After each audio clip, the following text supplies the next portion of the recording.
Thomas Paine, Thomas Paine, Thomas Paine, Sam Adams, Sam Adams, Sam Adams, Benjamin Franklin, Benjamin Franklin, Benjamin Franklin. These men spoke up for what they thought was right. From their courage came such documents as the Declaration of Independence and the Constitution of the United States.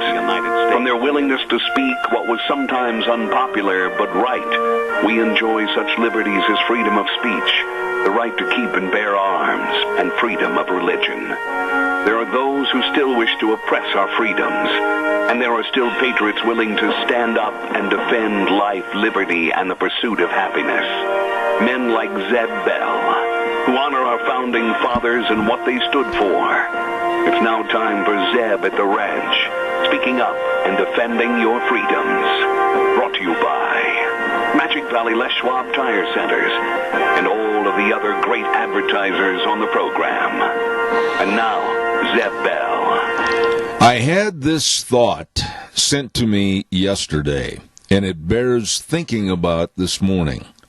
Since the country is so divided right now, we should split and have two presidents, two countries, and see who thrives and who fails. Think about it.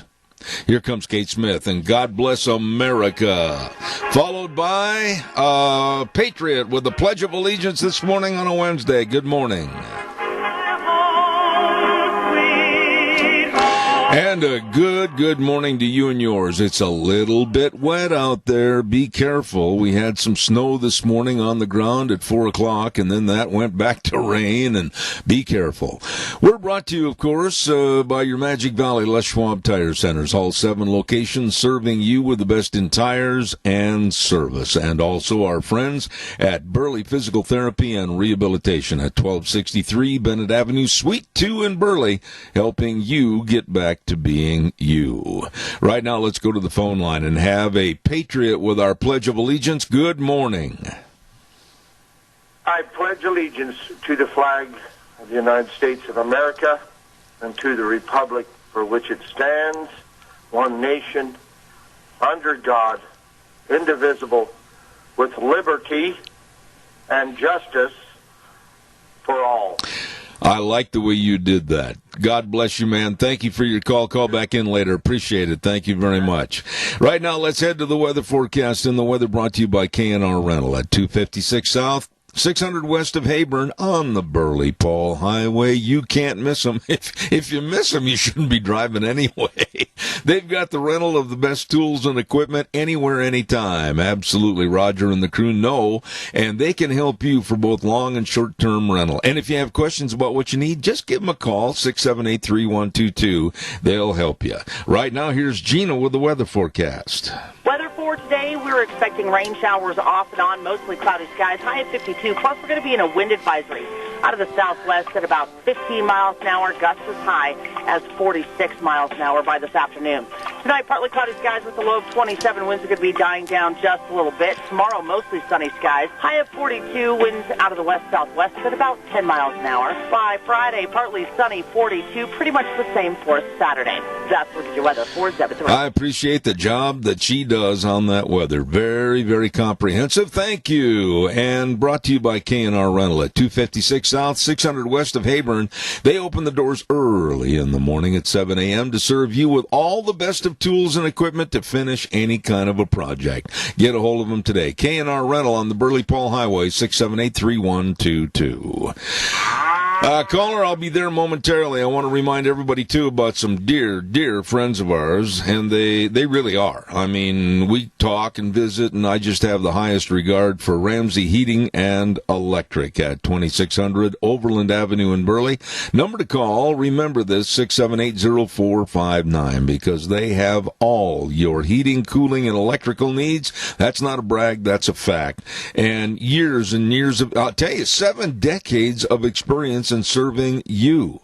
So give them a call. They're open, like I said, 7:30 to 5, Monday through Friday, 678-0459, Ramsey Heating and Electric, where they provide warm winters and cool summers. Caller, thank you. You're on the air to kick things off this morning.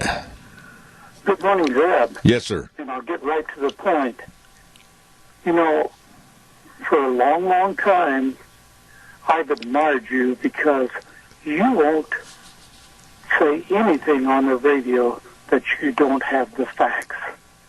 And I've been called on the carpet for doing that, and I deserved it. Now I want to state a fact, and you can contradict me if you want. But this impeachment is not an impeachment, it is a kangaroo court.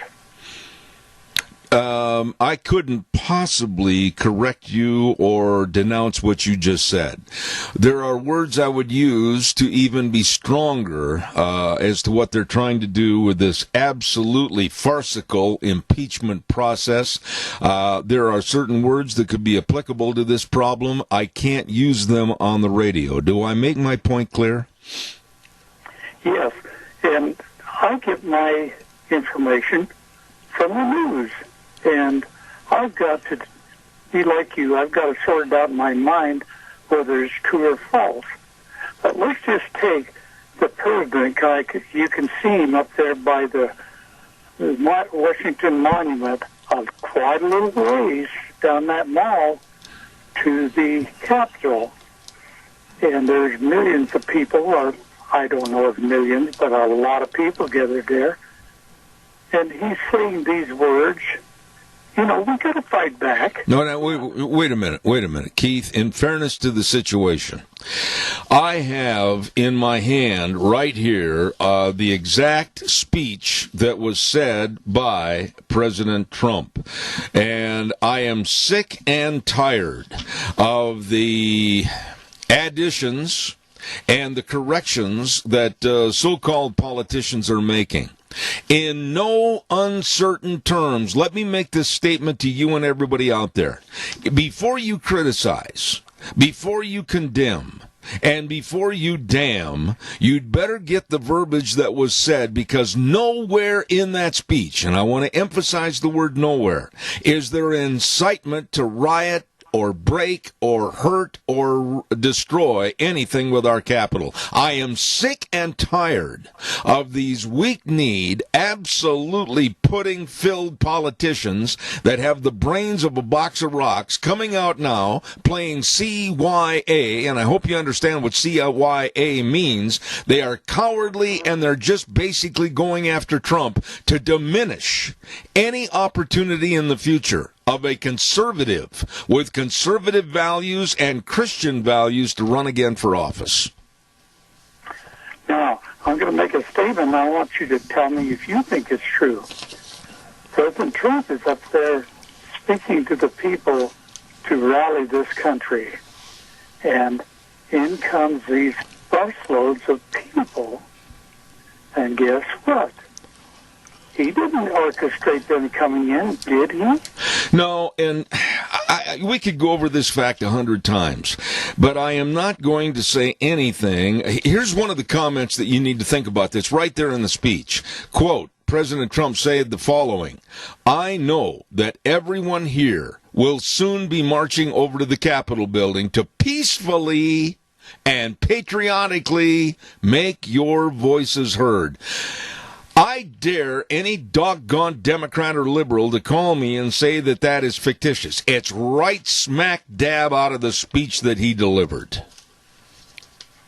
You know, I admire you so much, and I'm not trying to butter you up because I know you, but by golly, hearing it straight from the mouth of somebody who has the facts in front of them, how can you deny that? I don't know. I am so bitter this morning about politicians. They're like rats jumping off a ship. They are all saying, oh, my political career may be in jeopardy if I don't denounce and absolutely tear apart President Trump and his policies. So, gee, I like this cushy job in Washington. I like wearing three-piece suits and wingtip shoes and grafting money from the American public. If I want to keep my job, I better trash him. And that's what they're doing today. Look what they're doing here with this Liz Cheney. She's hated Trump right from day one. And now they've taken her words. I'm talking about Steny Hoyer, who was on TV just 15 minutes ago, saying how wonderful she was and the facts she knew and all these kind of things. She's taking out of, or he's taking out of context her, who isn't speaking for herself. If the Republicans want to join the Mickey Mouse Club and join in and sing Kumbaya, and everybody build some chocolate graham crackers, s'mores, and sit by the fire and hold hands and love each other, go ahead and do it. I'm sick of it. I think they are absolutely dangerous, cowardly, cringing politicians that should be thrown out of office. How can I make myself more clear? By going and getting you a drink of hot chocolate. Okay, buddy. Thanks. Appreciate it. God bless you. Have a good day. Caller number 2, I'll be right there. I promise. I got to pay some bills. As long as I have some bills to pay. Denny's Restaurant, 611 North Overland in Burley. Oh, this is the home of America's Diner. And they've got another location at 291 Pole Line Road in Twin Falls. I mean, you pick up the menu after you've been seated and just go, holy smokes, how am I supposed to make a choice of all these delicious breakfasts and lunches and dinners and desserts? The list goes on and on. I mean, absolutely, it is food fit for a king. You're going to love it at Denny's Restaurant. America's Diner. Super nice people serving you at 611 North Overland in Burley. Stand by, caller, because I've got one more, and I want to tell everybody about Dino Septic Service. Oh, these people are good, and oh, these people care. They do the job quietly, efficiently, with a smile on their face, and believe me, they've got the best of equipment to serve you. Dino Septic Service, septic tank pumping, backhoe services, sewer and sink drain lines clean, liquid waste removal. I mean, we don't want to be out there doing that, but they do because that's their job. Call them. In Rupert, 436-6526, Burley area, 678-1638, and up in Twin, 735-8281. The best, Dino's Septic Service. Caller, thank you for your patience. Good morning. Anytime, sir. Hey, these Republicans that are jumping ship like rats, they've always been against the American people. They just put an R behind their name because that's the only way they could get voted in their state. Let me ask you something. Let me ask you a question there, Doug. The swamp, as it's been called back in D.C., and it's filled with lizards and snakes and graft and corruption and everything else. I do not care if anybody liked Trump, if they hated him for his tweets, if they hated him for his personal demeanor. I don't care. But the man went back there, and the policies that were derived during his administration that was under 24-hour attack by demented Democrats, the policies, I felt more secure. I felt better about the economy. I felt better about the future for my grandchildren. And right now, it's all up for grabs. Exactly. Those politicians back there, especially Crapo, Risch, and Simpson, do not give a damn about the Idaho people they're supposed to represent. They're a one-man show back there. The only thing they care about is their pocketbook. Have you heard them on this program lately? I have not. Okay. Anywhere. I have not had a call from their offices, and I'm going to say this, and this is not meant to be ego-driven. I've got the most listened-to program in this time slot anywhere in the Valley, and for that matter, all over the Northwest. I'm very proud of our accomplishments. If people want to arbitrate with that, bring it on. But the politicians, Crapo, Risch, Simpson, that's a joke, they have never called to see about time implementation on my program, and I'm not going to chase a parked car. Exactly. I just got off the phone with their offices. There's only one office that answered the phone, and that was Crapo. Oh, I did talk to someone at Simpson's office, and I was very firm. I said, Simpson's got one nail in his coffin for not supporting, or for supporting the certification of this election. His last nail in the coffin is going to be him voting to impeach President Trump, because I personally will start a recall. I personally will start something to primary him out of office because he does not represent us. You know, Doug, they asked I admire you for saying that, because you're a businessman and you've got backbone and spine, of which a lot of people have seemed to have lost. But the vote tonight or late this afternoon to impeach President Trump 6 days before he leaves office is nothing more than we must kill this man politically, we must tear him apart, we must diminish him to nothingness so that he never comes back. But the bottom line for going after Trump, and I want to see if you agree with me on this, is not so much as to hurt Donald Trump, it's to send a warning message, a shot across the bow, to anyone else that's of conservative principles and values.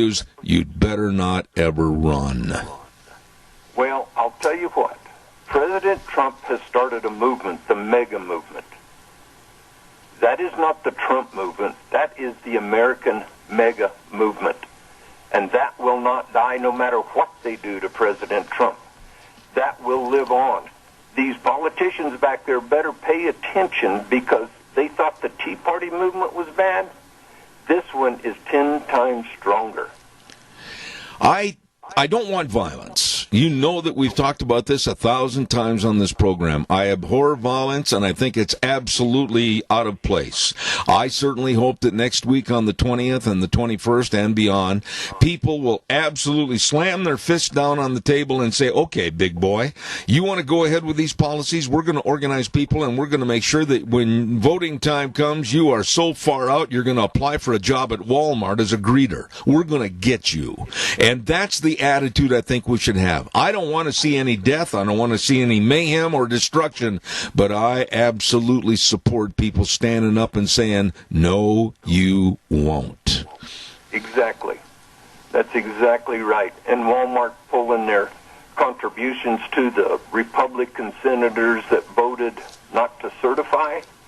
I say us Americans, let's pull our pocketbooks out of Walmart. Let's show them. Don't shop there for a month. Let them see the drop, and let it be known that that's the reason we're not shopping there. I do not understand something, Doug, and I'm just an old cowboy that has a talk show, and I've been in the radio business now for well over 55 years. But there's one thing I don't understand. I'm an old goat, and I don't care who knows it, and I'll say it myself. I'm not going to back water for anybody, and I'm not going to pack water to anybody's horse at my age. I'm going to tell you this, that I don't understand how any politician or group of politicians can look out over the vast American scene and say, well, we don't need 75 to 80 million voters. We're just going to trash them, tell them we're not going to hire them, tell them that they're not worthy, tell them that we don't want them around us. I don't understand how they can be so damn dumb. That's just it. You nailed it right there. They're dumb. They do not think. The only thing they see is dollar signs.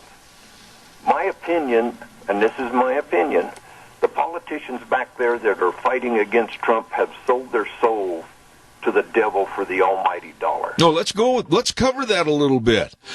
We've got Hunter Biden with money from China and the Ukraine, and we've got Joe Biden, Big Daddy Joe, cushy, friendly, kissy with the Chinese government. Oh, but wait a minute. It goes further. What about Eric Swalwell from California? This punk-faced dude had an affair with a Chinese spy. Oh, but wait a minute. Feinstein had one working for her. Oh, but let's not forget Barbara Boxer of California that was actually getting a paycheck from a Chinese surveillance company. Oh, gee, I wonder what we can do to solve this mess. And you missed one. Nancy Pelosi's husband does business in China. Yes, absolutely. Yes. So they are so tied up. If you guys don't believe this, you think Biden is the way out. Biden is the nice guy that's going to rid us from the orange man, as they call him. Yeah. I mean, if you think he's going to do it, I'll guarantee you're going to be in the same ship as everybody else when your taxes double, when they come for your firearms, when they come for your property, when they turn this nation into a socialist country. You're going to be in the same boat as everybody else. Why can't people understand that, Doug? You and I have talked about it. I've talked about it with many, many, many guests that are very, very important in the structure, if you will, of politics in this United States. Why can't people understand that the greed, the corruption, the power, the cronyism that's coming in with this next administration, and the glossing over of, Eric Swalwell. He was maybe in bed with a spy, but we'll let him stay on the Intelligence Committee. What in the world is the matter with people, especially the Republican Party, for not standing up and saying we're not going to attend one more session of Congress until Nancy Pelosi and Schumer throw that bum off of that committee? Exactly. Well, they are low information people. They are headline readers. They just read the headline, and that's it. They don't dig in and research anything. That's why they think the way they do. That's why they think Biden's the best, because all they've read was headlines. They don't dig down and get in the dirt. I've got to have you wrap it up. I got callers stacked up. Doug, I appreciate it. Hey, there's one thought I want to put out there. I sent this to you. You know, God is in control, but leaning on a shovel and expecting him to dig the hole ain't going to happen. Oh, I like that. Send that one to me, too. I'm going to tape it to my already overabundance of notes on my desk. Thank you. Anyway, everybody, let's do what we can for our senior centers. Let's support them, volunteer, donate to them, and go there and eat and leave with a full tummy and a full heart. Appreciate you, buddy. Thank you so much. God bless. All right. Don't forget. Hey, I want to talk about people that I believe in. I do on this program. I have not one single advertiser or sponsor that I don't believe in. I don't take a lot of advertising if I don't believe in their product or their personality. And I mean that. I believe in Cheney Flooring and Home Design, Idaho's premier home design center. I mean, they just did some work for us not too long back, and it was first class. We love it. Cheney Flooring provides free estimates for prospective clients. Whitney, by the way, can help design your space with a free design consultation, and don't forget to stop in at their store at 1300 Overland Avenue in Burley. Unbeatable prices and designs, and I'll tell you what, these are good people. Cheney Flooring and Home Design. You get a hold of them today. Caller, I'll be right there. Stand by. Sophie's Chatterbox. Every Monday we give away a dozen cookies to Sophie's Chatterbox, 530 East Street, right on the square in Rupert. Oh my goodness, the best of restaurants and a great bakery. Cookies and pies and cakes and everything. Oh, it's delicious. Don't forget, Sophie's Chatterbox. Caller, thank you for your patience. Go ahead, please.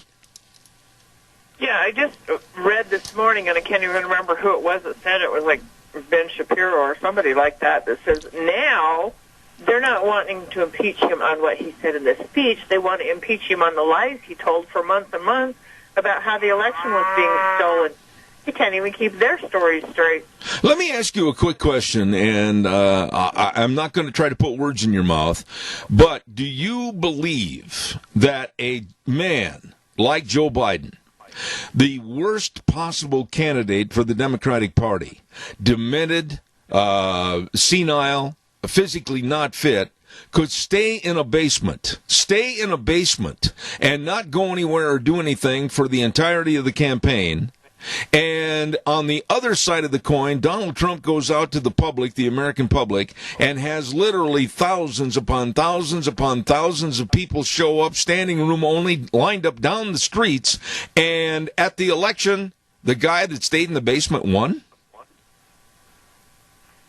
Only if they cheated. Bingo. Yeah, well, and here's the other thing, too. How do we know that this election wasn't stolen if we couldn't get a judge, any judge, some judges, all the judges, to say, hey, we need to look into this? They'd just go, no, nothing to see here, nothing to see here. Absolutely.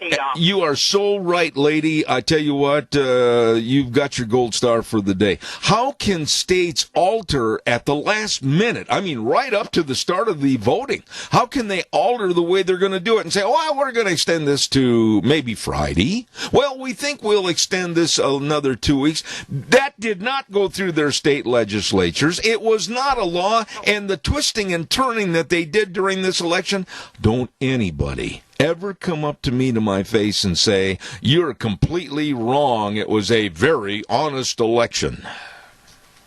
No, and like I told you when I called you before, my sibling in another state got her household, her and her husband, between the two of them, got 9 mail-in votes in their mailbox, and neither one of them's names was on it, and their daughter, who just turned 18, got 4 of them. You know, and there's something else, too, that I'm going to push for the midterms in 2022. If God still lets me have this program, I am going to push for no more mail-in ballots and really stop or stifle the early voting. I don't believe in it. I think we should go back to paper ballots on the day of the election. I don't care if we have to stand in line and chew milk duds until we get in to vote. I think that we've got to clean up our election process because it's way too extended. Yeah, because if you can stand in line for 6, 8, 10, 15 hours, 3 days to get in to see the latest release movie or buy the latest iPhone, you can stand in to vote. Aim, you know, I like you. Thank you so much, and God's blessings to you. Thank you very much. Thank you. God bless. Nice lady. Yeah, am I worked up this morning? You bet your howdy doody doll I am. I am sick and tired of what's going on. And then, listen to this. You know, when I was in my rodeo career, going all over the United States and Canada, and for that matter, the world, announcing different events, I was on airplanes 6-7 times a week. And now the demented Democrats, some of them are saying, oh, you know what? Because Senator Cruz and Josh Hawley, Congressman Hawley from Missouri, stood up and said they wanted to use constitutional values to really slow down, audit the vote, look at what's really going on. They are considered now domestic terrorists. And some of these sick, perverted Democrats are saying, oh, well, if they're domestic terrorists, then we should stop them right now and put them on the no-fly list. I'm telling you, folks, this isn't the country that I was born and raised in. This isn't the country that you were born and raised in. Here's an email. I got to share this with you. Here's parts, and I'm not going to read it in its entirety because there's a lot of bad language in it. But I had an email come in, and the person that wrote the email said, yours truly, should be compared to a brown shirt from back in the Gestapo days. And he compared me that I'm with Trump and the brown shirts. And he said at the end of the email, Trump should be strung up by piano wire like his mentor, Mussolini. And then they kept on in this email, shame on me, shame on me. I'll tell you what, I hope that this individual, and I found out who it was, I hope this individual never ever comes up to me face to face and says, shame on you. I hope his Blue Cross is paid. Calls welcome, 436-2244, 1-866-927-4587. Want to remind you about Berry Equipment and Rental Sales, Service, and Parts. 159 West Highway 30 in Burley, 465 Addison Avenue West in Twin, and the Nampa location. These people have got all the big dudes, all the Doosan wheel loaders and excavators, and they've got all the Bobcats, all the different sizes and shapes, trenchers, scissor lifts. They got it all for the lifting, digging, pushing, and carrying. I mean, you got a job to do? Go to Berry Equipment and Rental. Not sure what you need? They'll help you. And I'll tell you another thing. If you're not sure how to run the equipment, they've got a big sandbox out behind. They'll teach you.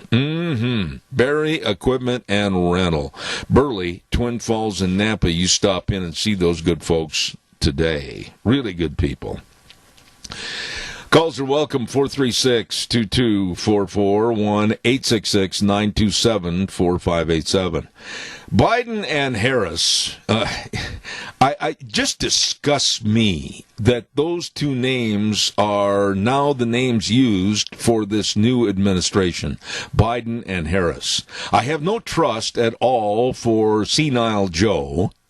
And I fear, not in the defense of the word fear, like I'm, cowering in fear. I fear what Kamala Harris will do with the power that she has now with the deciding vote in the Senate and also as vice president, and I think soon to be sitting in the Oval Office as president. I fear that woman. I fear her past. I fear her allegiances. I fear her stand politically. I don't like her at all. At all. I want to make my point completely clear. I think that we, by June 1st of this next summer, and I'm going to stand behind this, write it down, put it on your calendar so you can call me up and say, you said this, you said this. By June 1st of this next year, I think the majority of this United States of America will be absolutely missing the security and the economics of the Trump administration. Mark my words. Calls welcome, 43622. Don't weaken, folks. You know, this is the thing. A talk show is a talk show, and an opinion is an opinion, and I need your opinion. We need to speak out. We may not have the luxury of speaking out before too long. All of a sudden, there may be fingers on the plug and pulling it backwards saying, ha-ha, we got you, Zebber. Caller, good morning. You're on the air. Yeah, but I'd like to bring this up. The facial recognition that's taken place back in D.C. of those that stormed our country's Capitol building, those need to be taken and compared to other places in this country where there was riots and burning throughout our nation. And if any of those come up that were in D.C. and any of those other places in the state, they need to be persecuted heavily and find out who was backing those people in this process. Absolutely. I mean, Antifa and a disgusting... You know, let me ask you something real quick, Earl, and I need you to just speak up louder in your telephone.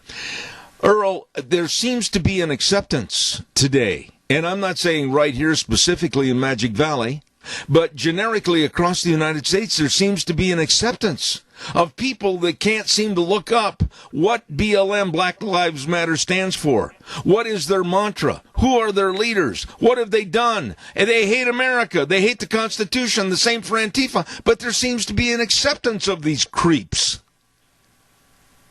Zeb, if this would have been nipped in the bud in Portland or any of the other cities in the beginning, we wouldn't be looking at this problem that took place in Washington, D.C. I agree.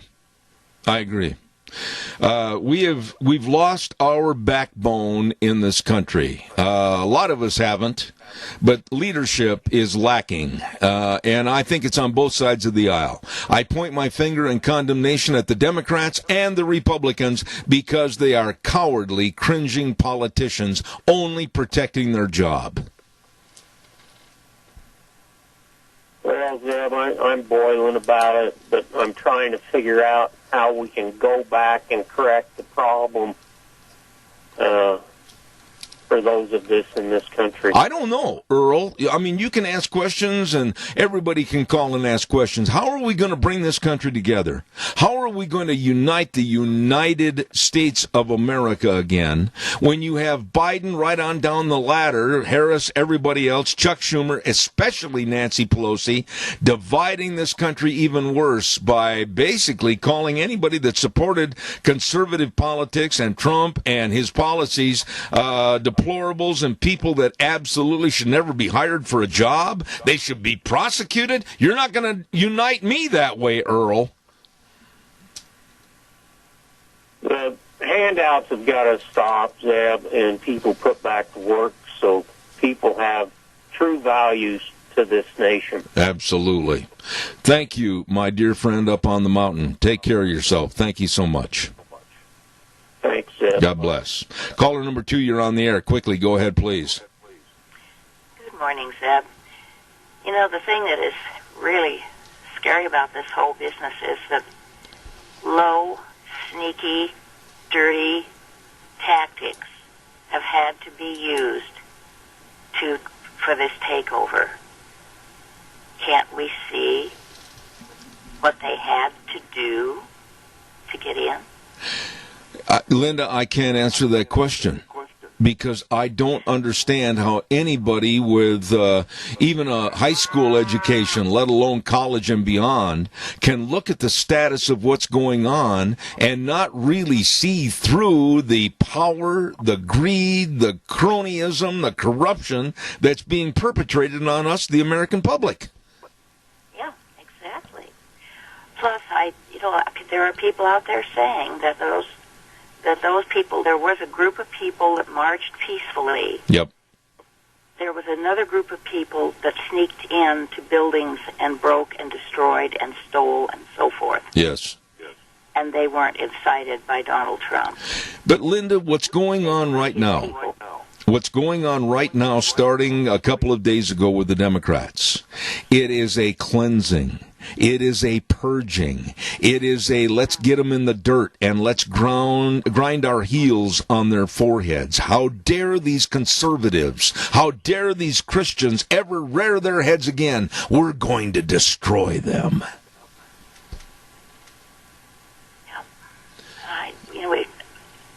I don't know what it's going to take to get rid of them. I don't either. Linda, I extend to you always. Do something. I know we do, and I extend to you, as I always do, God's blessings. You are one lady that I have held in the highest respect. Thank you so much. Well, feeling is mutual. Oh, my dear, thank you. God bless you, and thank you. Keep up the good work. Linda's one of those kind of people that you just like to be around. She's so pleasant, and she's got such a great look on life, and what a singer. My wife and I just think the world of her. Thank you very much. Caller, good morning. You're on the air. Go ahead, please. Good morning, Jim. Lord Acton said... Oh, Adrian, I'm going to stop you. Adrian, listen to me, please. I need you to talk louder into your mouthpiece of the phone. I think sometimes you kind of let it move a little bit. I want to make sure I hear everything you say, so go ahead, please. I'm sorry for the interruption. Well, I can't hear you either until my hearing aids way up. Okay, well... Anyway, but here, Lord Acton said, can you hear that? Okay? Yes, you're coming through now better. That power corrupts. Absolute power corrupts absolutely, and we're almost to that point because you got big media, Democrats, big tech, you got the never-Trumpers, people in the Republican establishment, like McConnell, and so forth. I mean, Trump was there. He's never been a politician. He wants to save this country from the ravages of socialism, Zeb, and so he could see what was coming down the pike, and he decided to run. And for over 4 years, 4.5 years at least now, they've been doing everything they can to get rid of him because he's been a thorn in the side to prevent all of us from being slaves on the global plantation for these globalists. And by the way, Liz Cheney, I was from Wyoming, and that's where I grew up. Dick Cheney was a member of the Council on Foreign Relations. I'm sure Liz is also. And Dick Cheney was caught at a Council on Foreign Relations meeting stating that he said, I would never tell my constituents back in Wyoming that I'm a member of this globalist group that wants basically a one-world government. And so Liz Cheney's out there promoting, trying to say Trump incited a riot and all this stuff. It irritates me because it represents the state where I grew up, where I went to school. And these are the kind of people, these power-seeking people, will do anything they can to get rid of Trump. Well, yeah, but wait a minute, Adrian. Let me jump in a little bit. Let me jump in a little bit, and we'll have a two-way conversation here quickly, and I've got to go to the weather. Everything you said is 100% correct. But right now, talking about Cheney, talking about Mitch McConnell, a man that I absolutely loathe. I don't like him. All these politicians on either side of the aisle, especially the Republicans right now, they're jumping ship to just do one thing. CYA. And being from Wyoming, you understand what those letters mean. Yeah, absolutely. And I'll tell you, it's incredible that we've reached this point that, with all of the corruption going on, it is incredible, but I Democrats wanted unity, they threw it out the door. Absolutely. With the impeachment deal. Absolutely. As far as I'm concerned, Biden will be Bunker Biden, not President Biden to me. Absolutely. Remember, he doesn't deserve to be president sitting in a bunker and just letting the big tech and mainstream media do all the campaigning for him. It's just ridiculous. Well, it's one thing to add to that. Let me give you an addendum to what you just said. I also would say at the top of the list, this man, Biden, with his demented mind and senility, you tell me one instance, one, on the campaign trail or now recent as the elected office president, that he has answered any questions on China, the economy, any questions on what's going to happen here in this United States with infrastructure, where the money's going to come from, COVID. Has he really ever sat down and answered any questions from a multiplicity of reporters from various news sources? No. No. The only thing he answers is what flavor of ice cream you Yeah. No, you're exactly right, Zeb. This guy has gotten a pass on everything, and he'll continue to get a pass because he's just Bunker Biden. There you go. And I think they'll throw him under the bus pretty quick so they can get Kamala Harris. That's who they really want in there because they know Biden can't hold up for another 4 years. He might end. They're going to get rid of him under the 25th. That's why Pelosi brought it up a while back. I got to run, Adrian. I'm late. I got to get a weather forecast on, but I'll say this. Official step. And, Simpson and our two senators voted to override President Trump's veto of the defense bill, which had in it that Section 230 to make the big tech accountable for some litigation. Absolutely. Once that bill was overridden, Facebook immediately took down all of the advertising for the Republicans in Georgia. I got to run. Adrian, I got to cut you off because I'm late. Wait a minute, I got to run. I hate to cut you off, but I got to run and get my weather on. I'm running late. Very kindly. Have a good day. All right, sir. Thank you. He's 100% right. Caller number 2. Stand by. Yours truly. It'll be about 60 seconds. Just have a sip of coffee or whatever. I'll be right there. Don't forget Mount Harrison Audiology and Hearing Aids right behind the Minidoka County Hospital across from the emergency room. The very best of treating your hearing problems. The number to call, 312-0957. I'll repeat it again, 312-0957. They have the best technology to provide the most comprehensive treatment for hearing for you at Mount Harrison Audiology and Hearing Aids. Right now, here's Gina with the weather. Weather for today, we're expecting rain showers off and on, mostly cloudy skies, high at 52. Plus, we're going to be in a wind advisory out of the southwest at about 15 miles an hour, gusts as high as 46 miles an hour by this afternoon. Tonight, partly cloudy skies with a low of 27. Winds are going to be dying down just a little bit. Tomorrow, mostly sunny skies. High of 42. Winds out of the west-southwest at about 10 miles an hour. By Friday, partly sunny, 42. Pretty much the same for Saturday. That's what your weather for Zeb. Thank you very much, Gina. Appreciate it. And, of course, you'll appreciate Mount Harrison Audiology and Hearing Aids. Absolutely. They will customize their approach to your hearing health. And believe me, they've got the latest of technology to help you. They help me. They will help you. Number to call. Make an appointment, 312-0957. Mount Harrison Audiology and Hearing Aids. Caller, you've been extremely patient. Thank you. Go ahead, please. Well, thank you, Jeb. You know, this morning I understand, at 9:30 or 10, that you're going to have the governor on. No, at 10:30. Wait a minute, Keith. Wait a minute. I want to make sure everybody gets the right time. It's 10:30. Don't make assumptions on time. I want it to be exact. He will be on at 10:30 this morning. Okay, I got it. Okay. Okay, so he has graciously accepted your invitation to come on there, and we as listeners need to listen to his point of view, what he has done for us, and what he plans to do for us. We should give him every consideration before we try to condemn somebody. I like that. I think you're 100% right. Brad and I, Governor Little, we disagree and have disagreed on various and sundry of items, and I'm not going to back up. I'm not going to change just to be one of the group. I'm not like that. And it's going to be cordial. It's going to be respectful. It's going to be professional. And I think we can learn a lot from what was said in the State of the State address that he gave this past Monday, and then also talk about the COVID problem, the distribution of the vaccines, etc. And I think and I respect what you just said. You know, the problem I have, it was not announced when he was going to make this address or anything. I tried to figure it out. Not real hard, but, just here and there.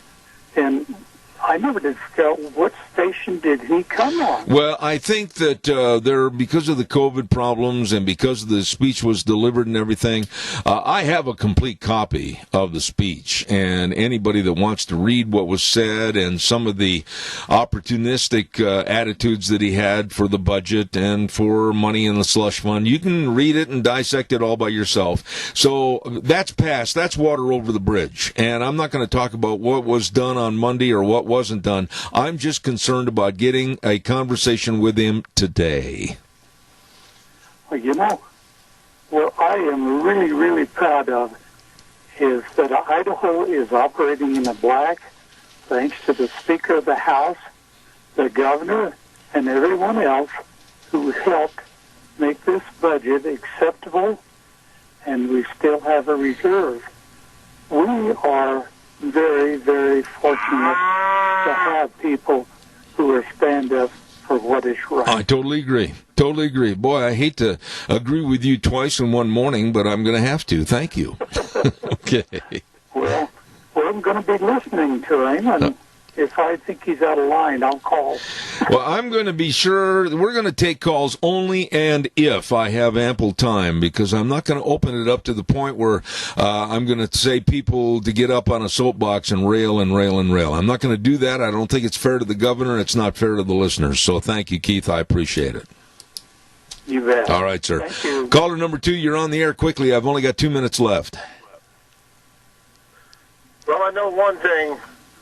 We all feel very much despair, but we've got to tell ourselves we know exactly what to do and exactly how to do it to save our country, to save the Constitution, because it is said that the Constitution will hang by a thread. And I tell you what, none of us want to be there, and I do not know what it's going to take to stop the onslaught of evil, but there's 80 million plus that are not fooled by Republicans who jump ship. They're not fooled by any news media, any social media. We're no longer fooled. I guess we're just going to have to. We reinvented ourselves in the Obama administration, and I guess we're going to have to do it again in these 2 years. I think that Trump, he will continue to be there, and we will seek his leadership, because we ain't getting it from nobody else. You got that, Randy. I don't want to cut you off, but you always call at the end of an hour, and you know I've got things I have to wrap up, and I appreciate and respect your remarks. I want to talk further about this later on tomorrow morning or something. Call me earlier, because I want to talk about what we can do. Thanks, Randy. I appreciate it. Bye. God bless. Want to remind you about our major sponsor, and that's, of course, your Magic Valley Les Schwab Tire Centers. All 7 locations, all 7, serving you. There's the key word right there, serving. They really have the best of service to their customers, the best of all the tires, all the tread designs, all the sizes for all vehicles. They know tires. I mean, they all graduated with a degree in tireology. And I'll tell you what, they know brakes and front-end alignment, shocks and struts and batteries. And boy, I'll tell you what, you better check your batteries before you go on a long drive.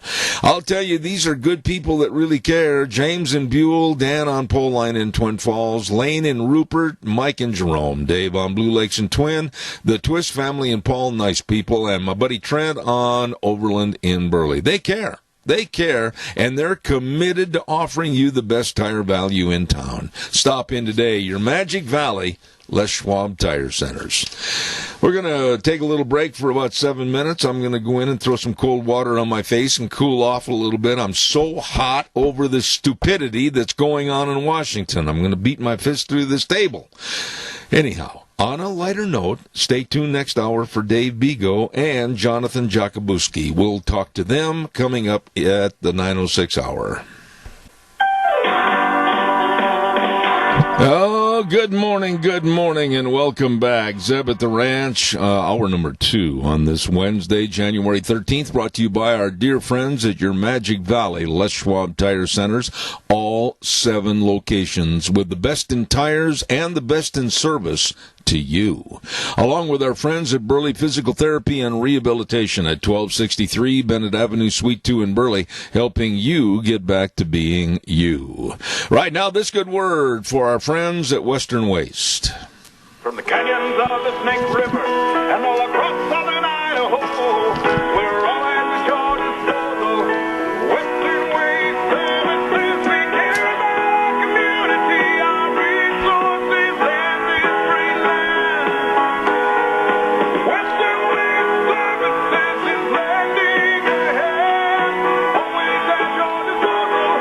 Western Waste Services. Always at your disposal, and it's so true. They really care about your garbage. They want to help you get rid of your garbage, and it's so easy. You know, you can get on the route service once a week. They'll come by and get your garbage, wave goodbye, it's gone. You can get dumpsters delivered to your location. You can fill up the dumpsters, and then you can call them, and they'll come and get it. You can wave goodbye to your problems. The garbage problem is solved. Call Western Waste Services, always at your disposal, 734-6969.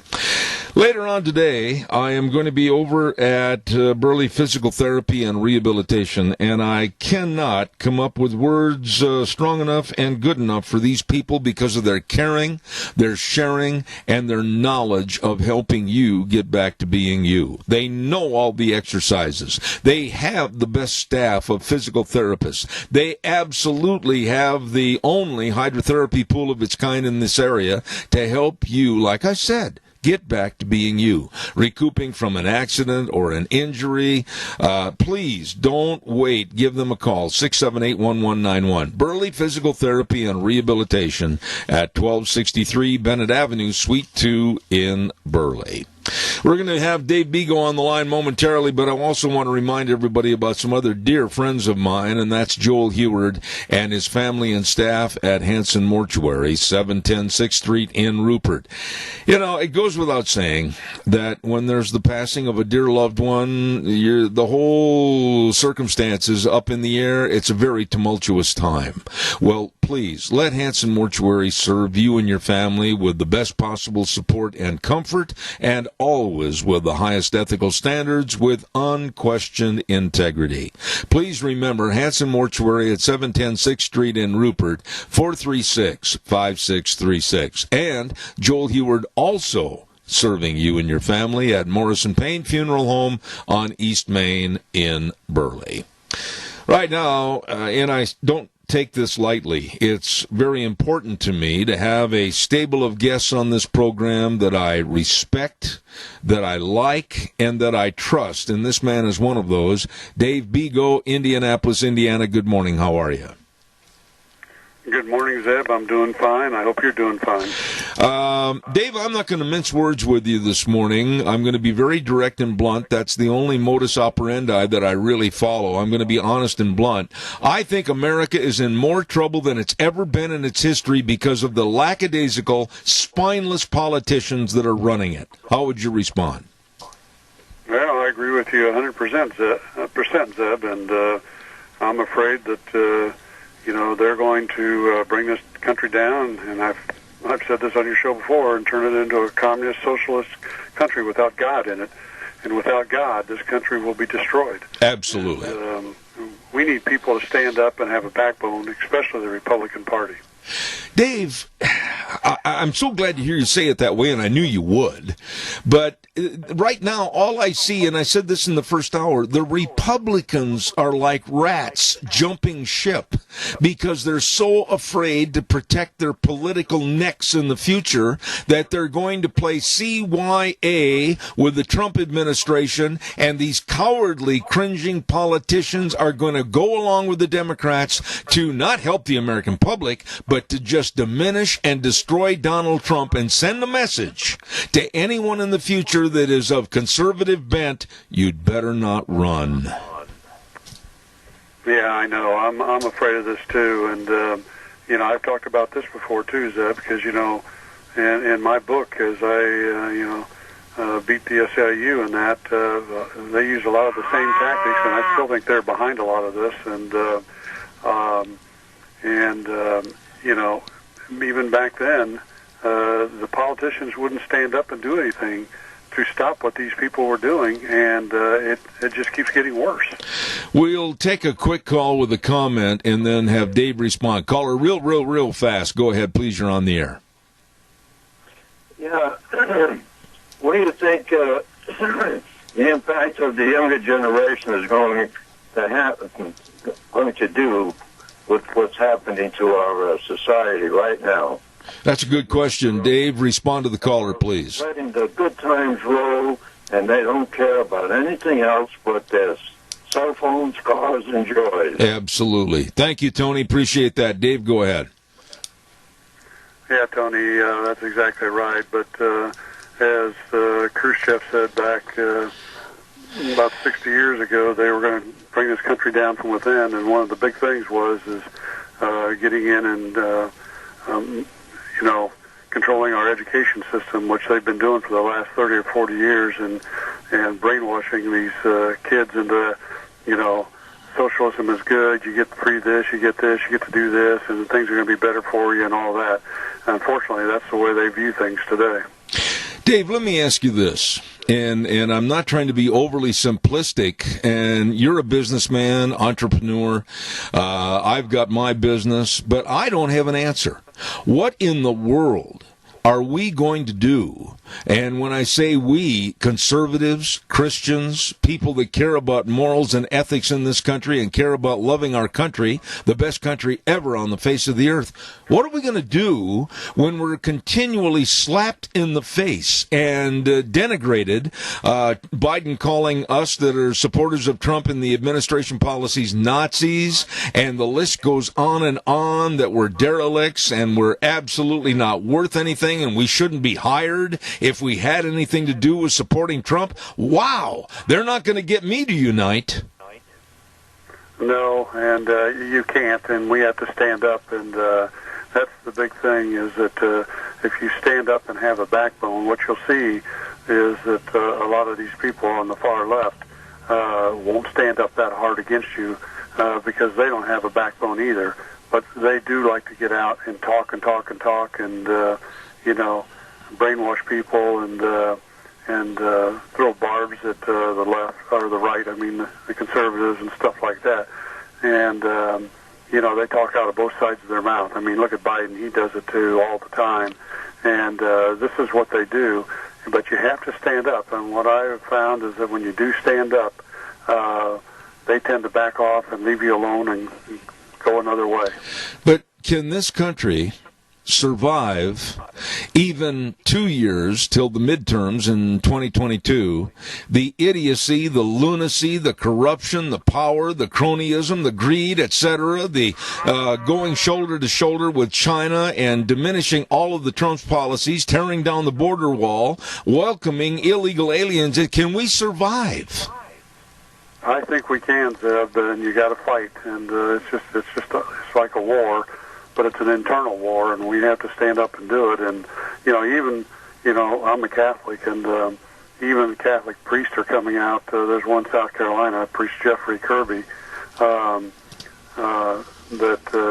any Catholics who voted for Joe Biden should be ashamed of themselves. And he went on, and he really tore apart Joe Biden and the Democratic Party and the far left. And he says, we have to stand up and even the people that Biden is proposing posing for his different positions, this priest attacked. And I'm glad to see that we've got some priests that are standing up to this, because we've had others at levels across the country that have kind of switched over to the Democratic side. He's told them, you need to switch back now. Amen. So it's good. We need to have people stand up like this. Amen. We have another call. Caller, quickly, you're on the air. Go ahead, please. Good morning, Dave. You know, one of the things that I think was the beginning of socialism in America is when they started giving free lunch to the students and then free breakfast. Now, these people, when they started this out quite a few years ago, are adults now, and they want a free lunch still. Now, that's how communism works and how socialism works. They give you a little bit at a time until they've got you. All right, that's a good point. He's right. And behind all this is the unions, because the unions want to bring down this country, and they're the ones that are,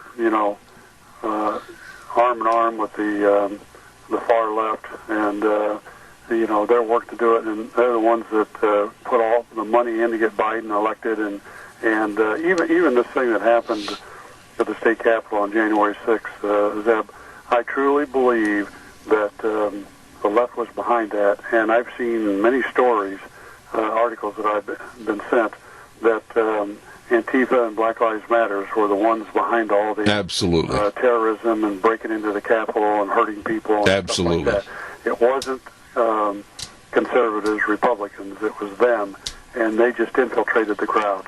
I could not agree with you more, and I am extremely vocal against what's going on. As a matter of fact, here's my thought.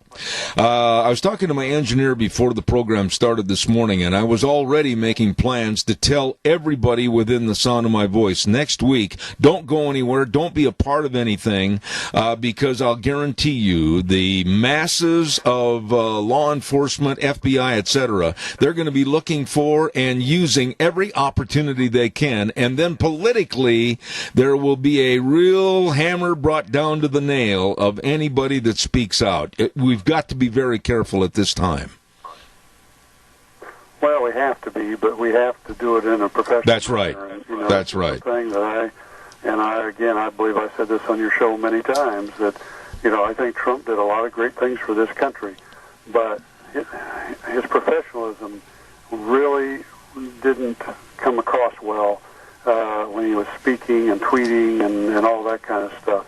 And, he just liked to attack things in a really bad manner. And you can't do that. What I found is when I had to fight against this stuff is that you have to be professional about it. You have to be very polished in how you speak and how you present things. And that's how you get people to join your side. Okay, but wait a minute, Dave. I got to jump in defense of Trump. And I know I've had criticism against him and his tweets and his demeanor and his personality. But I've read the speech, and I have the copy of the speech right here in my hand at this time. There is nowhere in the speech that he incited a riot. As a matter of fact, one of the last lines of his speech said, I know that everyone here will soon be marching over to the Capitol building to peacefully and patriotically make your voices heard. Yeah, I know. I don't think it was that bad either. We lost Dave. Sean, turn him up. Yeah, I've got it as loud as I can get it. Dave, are you still there? Yeah, can you hear me? No, it's almost completely gone. It's like a whisper. I don't know what happened, if it's on the phone or what. It's not me.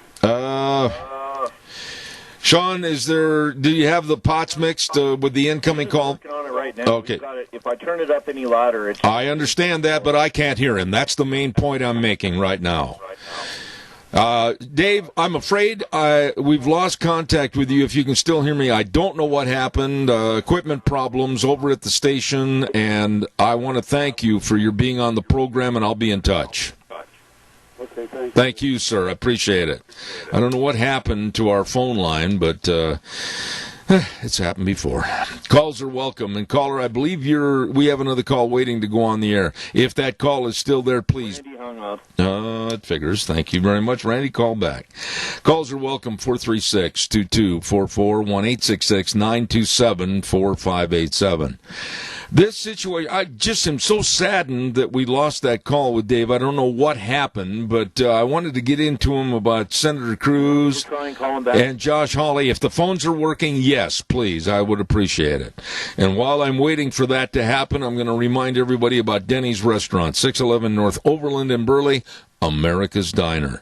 Absolutely. And then another location at 291 Pole Line Road in Twin Falls. The very best of eating and dining with breakfast, lunch, dinner, and desserts anytime, all the time at our friends. Denny's Restaurant. Thomas and the crew, outstanding people that really care about the community, and they care about serving you delicious food. America's Diner, Denny's Restaurant, 611 North Overland in Burley. You stop in and see those good folks today. Hopefully, we can reestablish the phone call to Dave Bego, because I wanted to talk to him about some other items that are very important in the news this morning. And I think Sean's trying to remake that call right now. Are we getting him back on the line, Sean? Evidently, he's on the phone.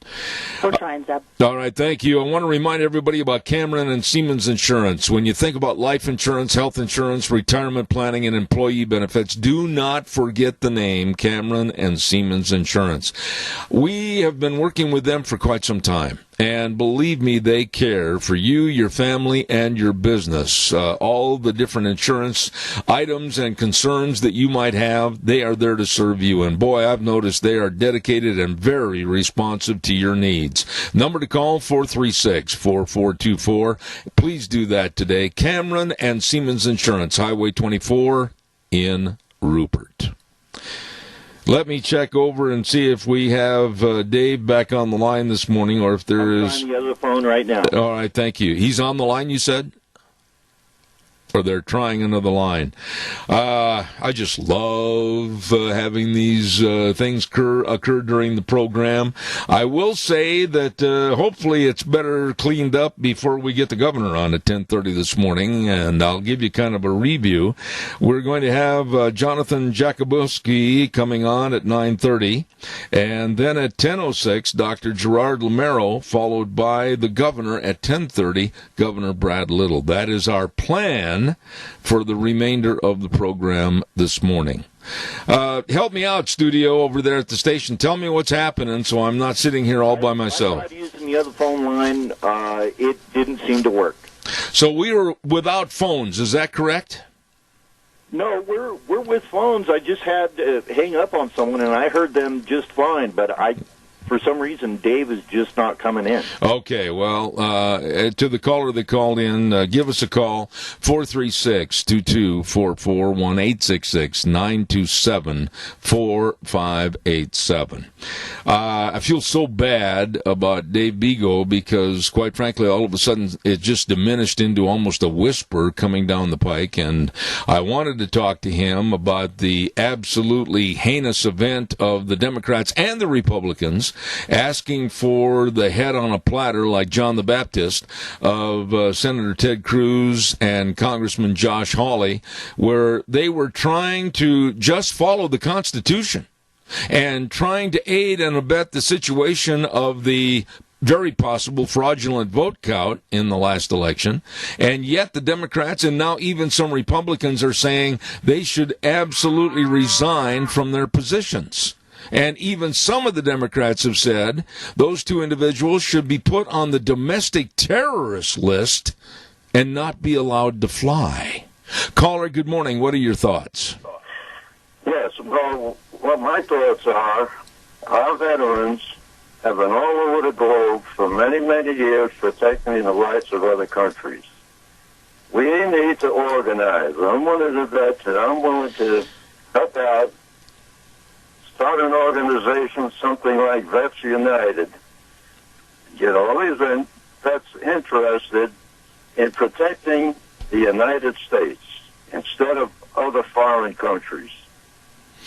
You know, Tony, as long as I've known you, You have been a senior citizen that cares, and you're willing to take the extra step to try to help our country get better and heal itself. I just wish there were more like you. I wish there was more cohesiveness among people to say, you know what, Tony's got a good idea. Let's try to get together, have some rallies. Let's get together and try to force politically what's going on in this country to look at the moral and family values and start to turn this country around before it fails forever. And you don't have to be a vet to get involved in something like this. Lots of rallies all over the place, and there'll be no guns at that rally. If you want to bring anything, it'd be pepper spray, and that's about it. No, I understand where you're coming from, my dear friend, and you've done so much to talk about maybe having rallies at fairgrounds or whatever. I admire you, and I will do all I can to support the issues. But I tell you what, I just hope and pray that it doesn't come to the point that we have to have these rallies to support the Constitution and the great value of our country. Man, I never thought in all my life, Tony, that we would be begging patriots to stand up and honor America. Well, we have a laid-back society today with one of the younger generations. Joe Biden is a crook, and he's about the worst labor faker that this country's ever had, and he's surrounded himself by a bunch of Marxists. And China is taking note of everything that's happening. Oh, amen. Amen. They're not only taking note, but we are providing them the information. Tony, God bless you, man. I appreciate your call. Thank you so much. Okay, thank you, Zach. All right, buddy. That man, we need more people like him. Believe me, he's a true patriot. Caller, good morning. You're on the air. Go ahead, please. Yes, Seb, I don't know. Maybe you lost date. Maybe the plot's already thickened here. Maybe the lines are cut off. You know, I know who this is, and I respect your call and your thoughts, but it's not the first time that I've kind of considered that there are outlying sources that would just love to diminish my voice and others. And that's not egotistical, it's just being honest, because our program is heard all over the United States. Listeners, whether they're in Texas, whether they're in Washington, Virginia, it doesn't make any difference. And it's interesting, some of the comments I get on some of the emails sent to me, I know they're listening. Some are very, very in favor of what we're doing, and then we have those on the left. Yes. You know, I'm sure you heard it, but I just took a quick note on the top of the hour when the news came on, how they're expecting all these riots or gatherings in every state capital in the Union, and they've called out National Guards. Where was this all summer long?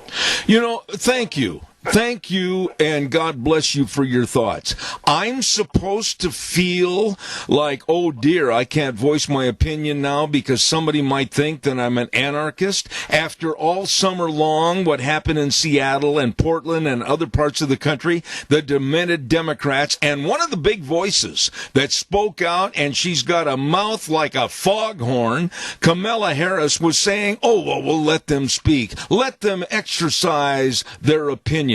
While people were getting burned out, looted, and people were injured, and some were killed. And the riots are still going on in Portland. I have family that live up there, and they're still going on. And you don't hear anything about it in the news. Still going on.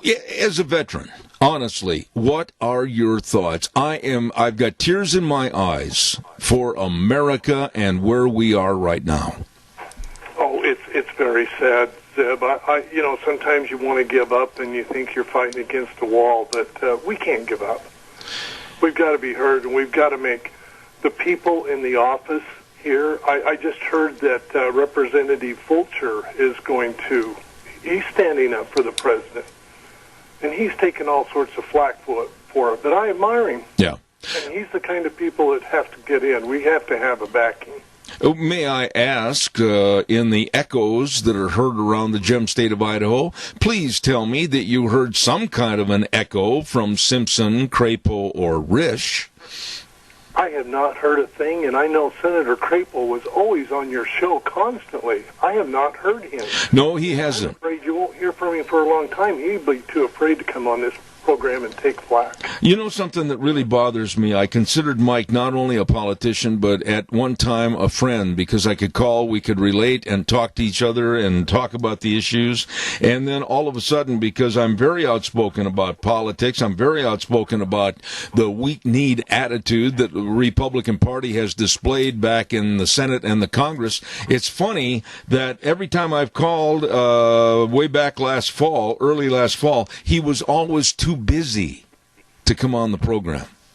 Well, I know if he happened to be on your program, that'd probably be the most listened to program you've had in years, Ed, because the phone lines would light up. Yeah. I appreciate your call. Thank you so much, and God's blessings to you. Thank you very, very much. Nice man. Very, very nice man right there, and I appreciate it. Right now, we're going to go to the phone line, and hopefully we'll be able to have this next gentleman on. He is the author of Bellwether... Pardon me? I haven't called him yet. I'll call him right now. All right, thank you.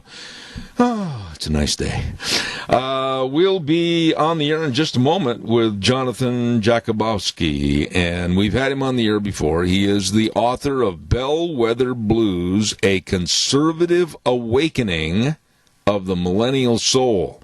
And the reason I wanted him on this morning is I wanted to ask him, does he still feel the same way that there is a conservative awakening, or is it being diminished with what's taken place in the last 6-7 days because of a Gestapo-like attitude with the liberal left and the caving of the Republican Party? So hopefully he's on the air and right now ready to go. Ladies and gentlemen, I've got a lot of respect for this man. He is, first and foremost, a Christian, a father, a family man, and an author, and he played football at Bowling Green State University. Good morning, Jonathan Jakubowski. How are you? Hey, Zeb, I love being back on your show. Thanks so much for having me on again. You know, I'm going to be very blunt and honest with you this morning, Jonathan. I'm scared. I am scared that our country, the United States of America, right now is being pushed with its boot heels on the edge of the Grand Canyon by the liberal, demented, sick, perverted left, and with a strong breeze, we're going to fall into the abyss and never have conservatives and conservative issues come to the forefront again. Yeah, I think the forces of the left and have made their stances very clear, and they're very powerful. Now they have power on their side with a majority on Capitol Hill passing laws that may very well reflect some of the vision that they have for a utopian, totalitarian society, not too different from George Orwell's 1984.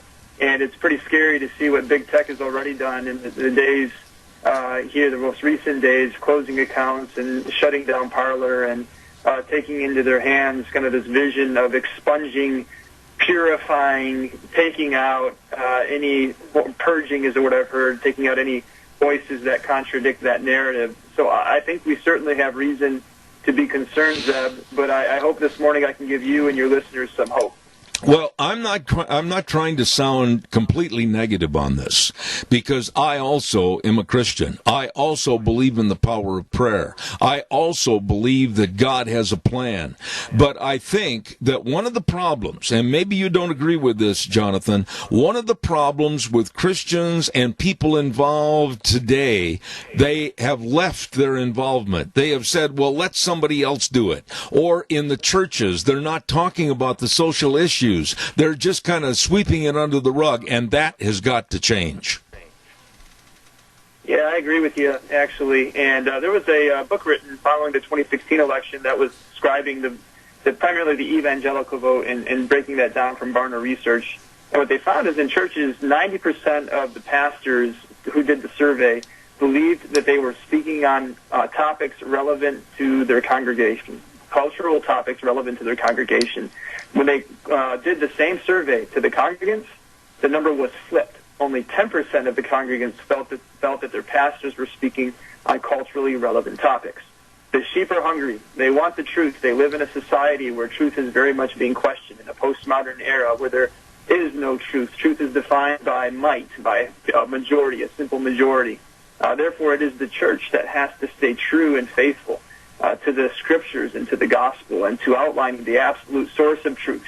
And when you live from that framework and worldview, it gives you the ability to navigate the very difficult things that are coming at us from all different sides. And I think we have a lot of believers who, not that we should put all of our responsibility, we should, in fact, on our pastors. We're responsible as believers to read the scriptures and to meditate on them. David said this in Psalms 119, I meditate on your word day and night so that I will know where to go. So I think we have to look at scriptures ourselves, but also I think churches need to understand the critical role they have in speaking on things that are most eternal. Jonathan, I could not agree with you more on what you stated, and that was very eloquent, and I appreciate it. But I want to go back to what's been taking place since last Wednesday.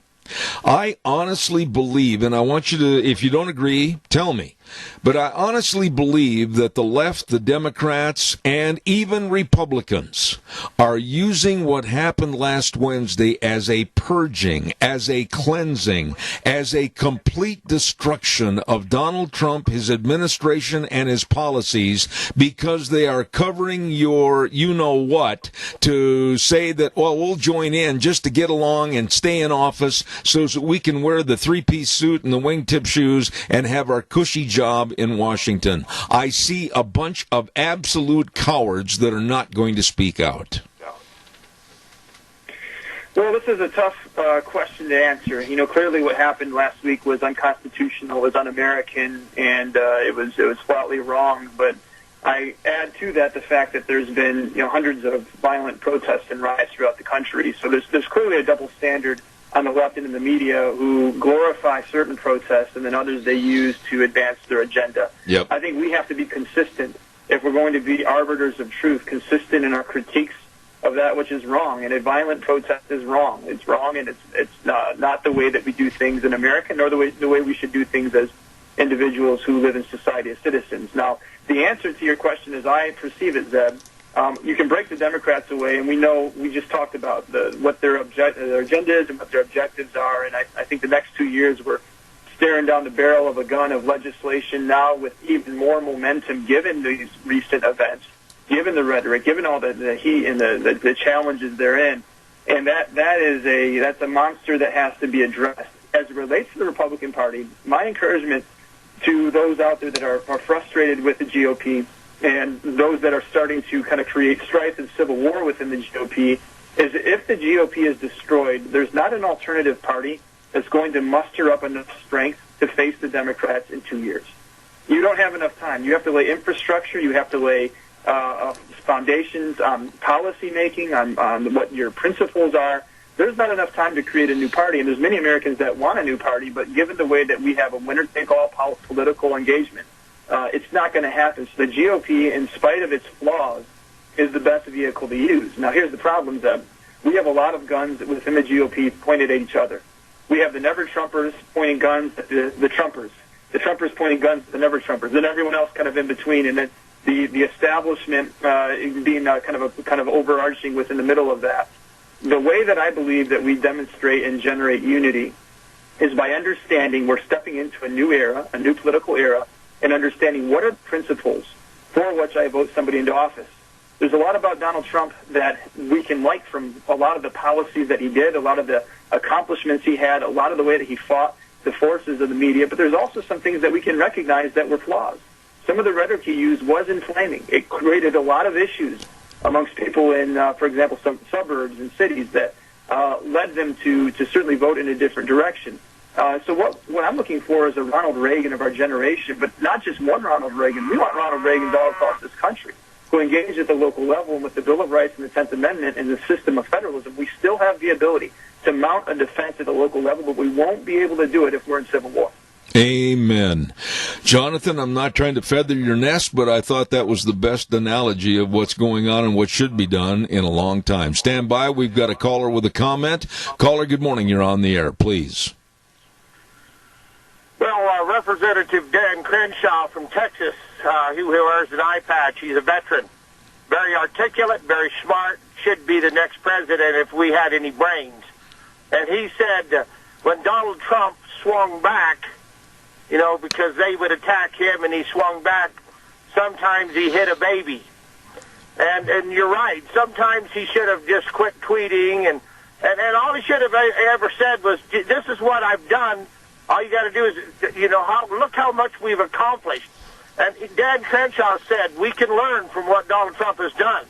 And Donald Trump is not going to leave. And I hope he continues to somehow communicate with his folks, because when people talk about Donald Trump, they say he's my president. I hear people telling me they love him. I love Donald Trump, and we loved his courage. And just because we live in a world of snowflakes who be offended by the way things are done, he got more done in 4 years under a hell of a lot of, he was in the gauntlet every day. And we continue to fight back, and we've got to believe there is an answer to fighting evil, because all it takes for evil to flourish is for good men to do nothing. Amen. Respond to the caller, please, Jonathan. Yeah, I appreciate him giving voice to Dan Crenshaw, who I also really admire. I think he's a brilliant future leader who's got a record that's pretty outstanding. What I'd say is this: the boys that stormed the shores of Normandy, I can pretty much guarantee you that the thousands of men that went on that shore had very differing opinions about politics. Mm-hmm. They had different perspectives and different philosophies as it related to life. But I also guarantee you they knew who the enemy was. They knew the Nazis that stood in front of them, and they unified around the principle of defending freedom. If the GOP and any coalition therein, especially the one that we're trying to form here, mounting a defense against the left, and this is not physical warfare, this is political warfare in defense of principles, it's recognizing that freedom is that one thing that I think pretty much any American, especially on our side, really desires and wants to have and wants to hold on to. So if we start getting into fights about how much we support Donald Trump or not, we're going backwards, not forwards. And when we go backwards and we're disunified, that defense isn't going to be strong enough to be able to return in 2 years with principled policymakers, leaders who can stand for the policies that will benefit us and our lives and our children's lives. Well, that leads me right up to your book again, Jonathan, and you've been on before, and I told you that I was going to call you and have you back. Your book, Bellwether Blues, and then the subtitle, A Conservative Awakening of the Millennial Soul. Do you feel that's still true today? Do you still see that conservative awakening? Do you feel the pulse of America maybe turning and transitioning back to conservatism? Tell me. Well, Zeb, I'll be honest with you. As I wrote the book, I saw signs of it. It didn't mean that it had happened yet. There's signs, especially in mainland America, a la, or AKA flyover country, according to those on the coast. People that live outside of the Beltway in D.C., we have a different set of values and a different set of experiences that shape our lives. Millennials in mainland America, now aged between 25 and 40 years of age, are getting married, having jobs, and certainly a different worldview motivates their voting habits. But what I found amongst these millennials, is a lot of skepticism, a lot of frustration, a lot of disillusionment. This is a problem that is not being solved in this recent election. I think it's only grown. And yes, there were many millennials that voted for Donald Trump, but there were many who didn't and couldn't. They couldn't handle the rhetoric, the example that was used by that previous caller about swinging and kind of hitting the baby. That just absolutely disgusted many millennials. That doesn't mean that they're not winnable. The thing that has to happen within the conservative bloc, and my critique, was we become way too pragmatic about how we approach the political scene. We go about it by trying to think if we have the best campaign picture, if we have the best messaging, yes, we raise the most money. Those things matter, and they're going to be effective in tactical political engagement. But what matters more is aligning around principles that guide us. And those guiding principles, when the GOP has surrounded themselves around them, that's when we've been most effective. The abolition of slavery, the advancement of women's suffrage, the advancement of civil rights. When we've been focused on principles, not people, not politicians, not even presidents, when we've been focused on principles is when we've been most successful. And may I put an addendum to what you just said and add that we as a Christian nation need to get back to the basic principles of God and prayer. Well, then I'll say this, every time that we've had a Great Awakening, there's been major events that have reshaped the nation. The first Great Awakening led to the Revolution in 1776. The second Great Awakening led to the abolition of slavery in the Civil War in the 1840s and 50s, and then war in the 1860s. I think what happens is we need a reformation of character. There's no way this nation can survive without people of virtue, and how can you be a virtuous people without a measure of faith? So it's I think imperative that we have another great awakening. 2 Chronicles 7:14, we talked about it last time. That's been my anchor verse. It was last year, and I'm not changing it. I think I'm going to stick to it this year. If my people who are called by my name shall humble themselves, fast, repent, seek my face, then I will hear from heaven and heal their land. We need major healing in our land. And I'm telling you right now, it's not going to come from any politician of any stripe or color. It's going to come from a divine source that brings us together. Well, I'm glad you said that at the very end, because that led me up to the next point that I wanted you to elaborate on. Here we have between 75 and 80 million people, minimum, that are very disgusted and distorted, feeling like they're never going to have a voice. They feel like they've been left out in the cold. And yet you have the Democrats saying, oh, unite, come with us, and everything will be kumbaya, and we'll all sing together. And then the Democrats, even Biden, start calling them Nazis, or they start diminishing their value and saying, well, we're not going to hire anybody that ever supported Trump. How do you unite a nation when you have these people keep stirring the pot? Well, it's not going to unite the nation. It's going to create further divides, and the divides that we see now are as stark as they've been in a very long time. Charles Kessler called it a cold civil war, and it's very close to turning hot. So I believe that's the case, and I don't think that the current leadership stepping into office is going to do anything to address that. What I'm calling for within amongst those 75 million plus voters is the recognition that we need to come together and stand around the principles of freedom, because as Ronald Reagan said, we're only one generation from losing our freedom. That's well worth unifying around. Even if we disagree on a whole variety of subjects, freedom alone is something we can rally around. As I said in Bellwether Blues, even if somebody is not a person of faith, they can recognize that when faith flourishes in America, America is better, and their lives are going to flourish. So even if we disagree on some of the core concepts of what life looks like, or disagree on some of the peripheral elements of politics, if we can agree around core principles, and freedom being one of those core principles, then we have a lot to unify for. And I think that kind of unity can really change and shape the nation in the future. Okay, I'm going to put you on the spot. Here you are, Jonathan Jakubowski, very eloquent, great author, a great spokesman for Christianity and what needs to happen in America. What are you going to do with your future? Well, I'm going to do the same thing that I'm advising your listeners, and that is I'm going to invest locally. Not just within my party, but I'm going to invest locally into relationships across the aisle. I think it's imperative that we recognize how important it is that we invest into the community, the city, the region that we have been blessed to live with. And there's a lot that we have, thankfully, to the federal system of federalism and in the Constitution, kind of that breakdown. We have a lot of authority still at the local level. And through local strength, we can push back against totalitarian, high-level, top-down regimes.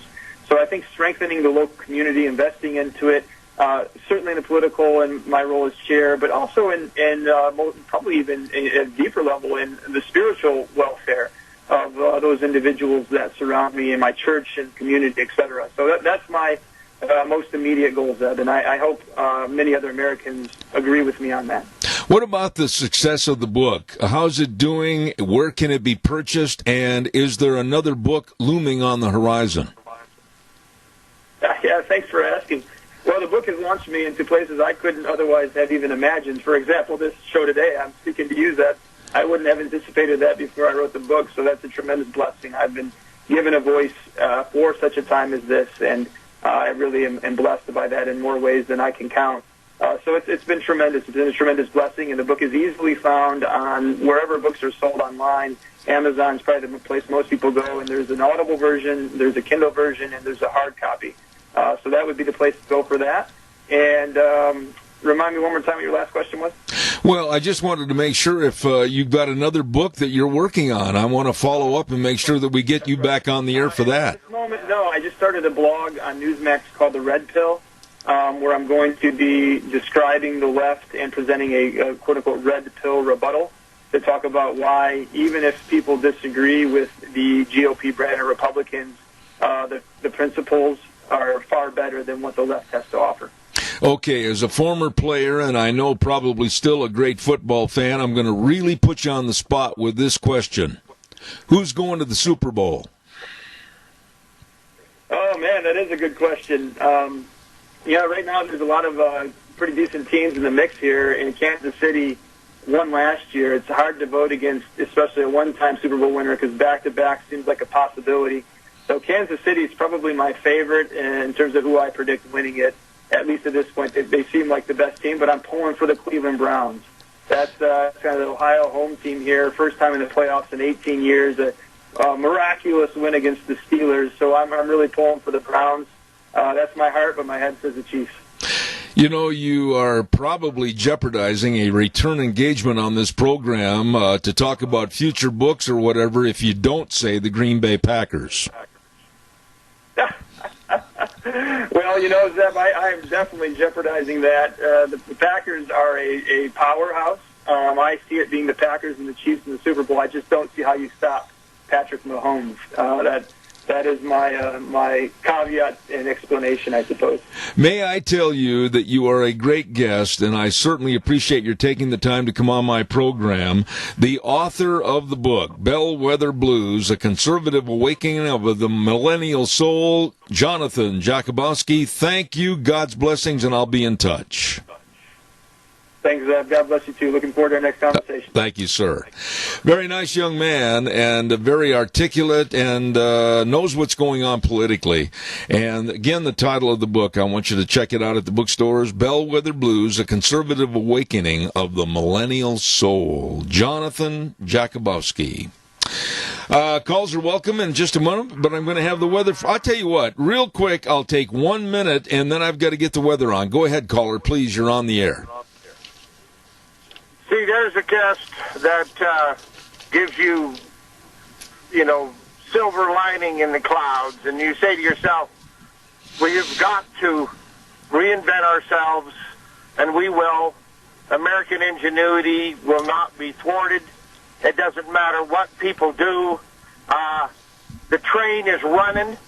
Free market capitalists are the ones who feed the coal into the train. And it's going to be hard to slow her down. And they're going to try. And I would like to think that we could weed out these miserable rhino Republicans. And they have exposed themselves. This whole thing is out in the open. And 80 million people are going to quit listening to Fox News and other weak-kneed people. Because there is an answer, and we've got to believe that it's so. Thanks, Sam. All right, Randy, thank you very much for your opinion. We better do the weather. Yesterday, I got pinned up against the wall time-wise, and I almost didn't get everything in. The weather this hour brought to you by Phillips Oaks, Goodwin, Crane, and Company. They are the professionals when it comes to providing accounting services to the Mini-Cassia area and beyond for well over 50 years. I am proud of these guys. I'm proud to work with them. They are, like I said, the professionals. The best of tax return preparation, tax planning, business consulting, financial statement preparation, retirement planning. The list goes on and on. I tell you that every day. They care and they can help you. 2 offices in Burley and Rupert for the professionals, Phillips Oaks, Goodwin, Crane, and Company. Right now, here's Gina with the weather forecast. Weather for today, we're expecting rain showers off and on, mostly cloudy skies, high at 52. Plus, we're going to be in a wind advisory out of the southwest at about 15 miles an hour, gusts as high as 46 miles an hour by this afternoon. Tonight, partly cloudy skies with a low of 27. Winds are going to be dying down just a little bit. Tomorrow, mostly sunny skies. High of 42. Winds out of the west-southwest at about 10 miles an hour. By Friday, partly sunny, 42. Pretty much the same for Saturday. That's look at your weather for Zeb at the Ranch. Oh, my. Hey, I see a ray of sunshine out there. Probably won't last, but anyway, good morning to you. And the weather brought to you by Phillips Oaks, Goodwin, Crane, and Company. You know, they can help so many people, whether you're starting a business or maybe a corporation, or you want to expand your business and hire more employees. You've got questions, they've got the answers at Phillips Oaks, Goodwin, Crane, and Company, with offices at 1710 Overland Avenue in Burley and 620 5th Street in Rupert. Phillips Oaks, Goodwin, Crane, and Company. Wow, I've only got a few moments, but I want to take just a moment here to say thank you to our friends over at Patterson's Electronics, 421 East Main in Burley. They sent me some specials that are going on right now. They've got the Bluetooth stereo with CD, AM, and FM, now only $54.99. I mean, whoa, that's a good fair price right there at Patterson's Electronics. And don't forget, too, they got the Clipsix sound bar, regularly $499.99, now just $399.99. They can help you with anything electronic: home theater systems, video surveillance cameras, car stereos, complete sound systems, all the TVs. Wow, these people are good, and they are open for you to stop in at 421 East Main in Burley. Patterson's Electronics, open Monday through Saturday, 9 to 6.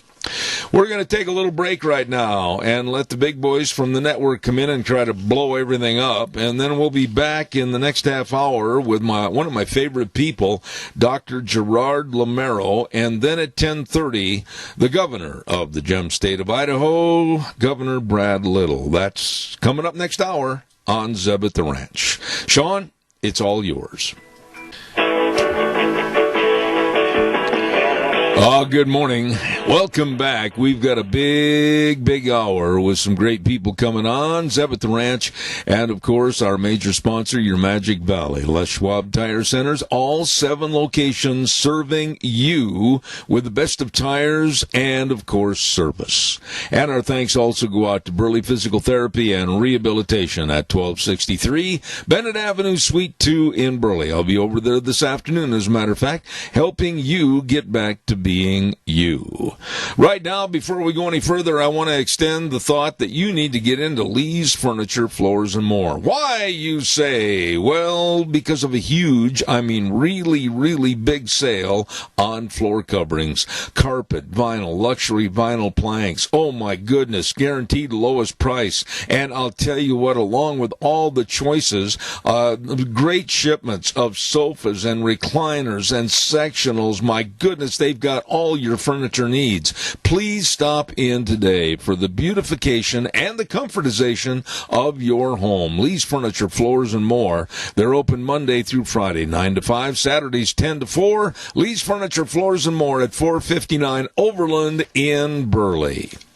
Right now, I'm so blessed to have a dear friend that's been a part of this program for a long time, and that's Dr. Gerard Lamero and his latest book, Real World Socialism. Good morning, Doctor. How are you? I am doing great. It's great to be with you and all your wonderful folks up there in your state. Dr. Lamero, I thought of 1,000 different ways we could start our conversation, and Sean over at the station, again, I've got a little bit of feedback here, thank you.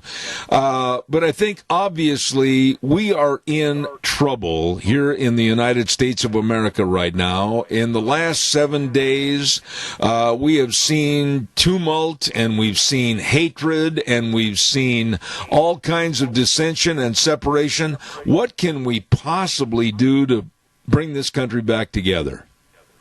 Well, first of all, I really believe in the American people. That's something I learned from Ronald Reagan. You know, I was an elector for Ronald Reagan. I worked on 2 of his campaigns.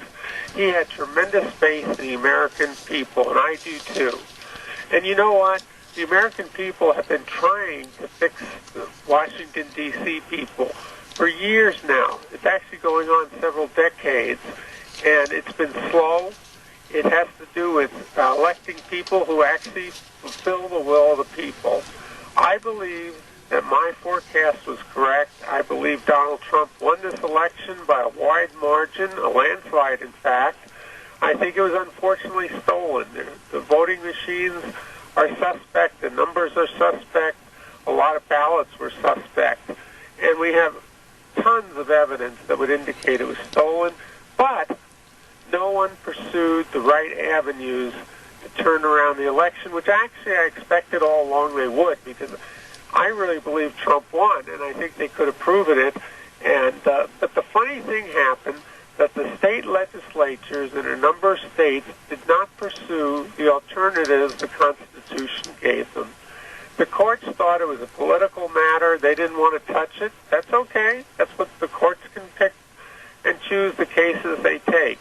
However, the state legislatures, people like the people running Pennsylvania, which were Republican House, Republican Senate, what did they do? They write to Congress and say, you need to fix this. This is a problem. Wrong. The Constitution, Article 2, Section 1, Clause 1 says clearly, the state legislature is in charge of the electors. Right. They should have replaced and recertified, said, hey, we found so much hanky-panky going on that we think the Biden electors are the wrong electors, and we want to fix the problem. They shouldn't tell the House to do it. They should have done it themselves. And I think what's going to happen, Jeb, is I think both parties now, I knew the Democrat Party was going to end soon. I think the Republican Party also will end soon because they have failed the American people. They failed to support them, to support their president, who is a Republican, and I think that they basically are going to lose. I've talked to a lot of Republicans in the last week, and you know what they've told me? They said, I will never vote for another Republican. I will never support any of those people. They're not going to take back the party. I'm not switching. I'm pro-Trump and pro-Trump agenda. I'm not going back to Jeb Bush, John Kasich, John McCain, and all those others. They just simply don't want to go backwards to the old Republican Party that let the Democrats get away with anything they want and basically go to Washington and then don't act on the American people's behalf. Okay. This election should have been won, was won by Trump. It was stolen, and the Republicans in the legislature should have taken action to change those electoral votes. Absolutely, they should have done it. American people are angry, and they're rightly so. But we're watching right now, Doctor, a cleansing, a purging, a wagging finger at anyone in the future that runs on a conservative ticket or runs on policies that are akin to what Donald Trump tried to do over the last 4 years. We're seeing a complete destruction from the Democrats and some Republicans to Donald Trump that also is going to serve as a smoke signal warning to anyone in the future. You'd better not try to clean up the swamp. We will get you. Well, you're right. You're absolutely correct. But you know what? The American people are smarter, stronger, and have more common sense than those people do. Because if they think they can pull the wool over the eyes of 75 million voters, they are wrong. And they're going to take action. They will not sit back and let this happen again. They will not. They're going to change the election laws. They're going to clean them up. And you know what else? The Republican Party has failed to follow the people's will. In election after election, the Republican Party is over. There will be a new party to replace it. Well, okay, conversely, I believe that you're right. The Republican Party is nothing more than a bunch of cowards in three-piece suits and wingtip shoes. But what about the Democratic Party? I remember vividly on this program that you said that the demise of the Democratic Party was near. Is it? It is. It is also near, but for totally different reasons. They've gone off the deep end to the point where they don't believe in the Constitution. They believe in socialism. They believe in Marxism. They believe in communism. And guess what?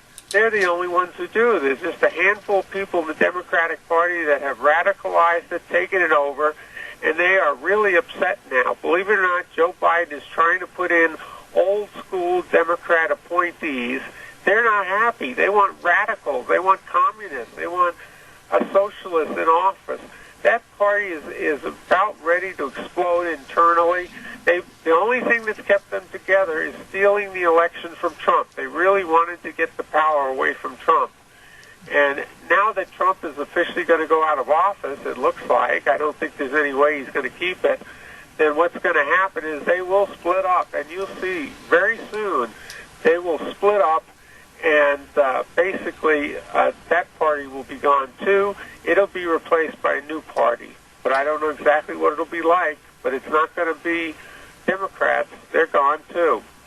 When you wrote the book, Real World Socialism, and you sat down and pondered each and every page as to where we're headed as a country, if you were to say since last Wednesday the applicable factors of your book to where we are now, where are we right now? Well, we're heading towards socialism because basically the Democrats have adopted a socialist agenda. Now, they always say people are policy. Now, fortunately, Biden is not picking the worst possible people he could pick. They're not good, but they're not the worst.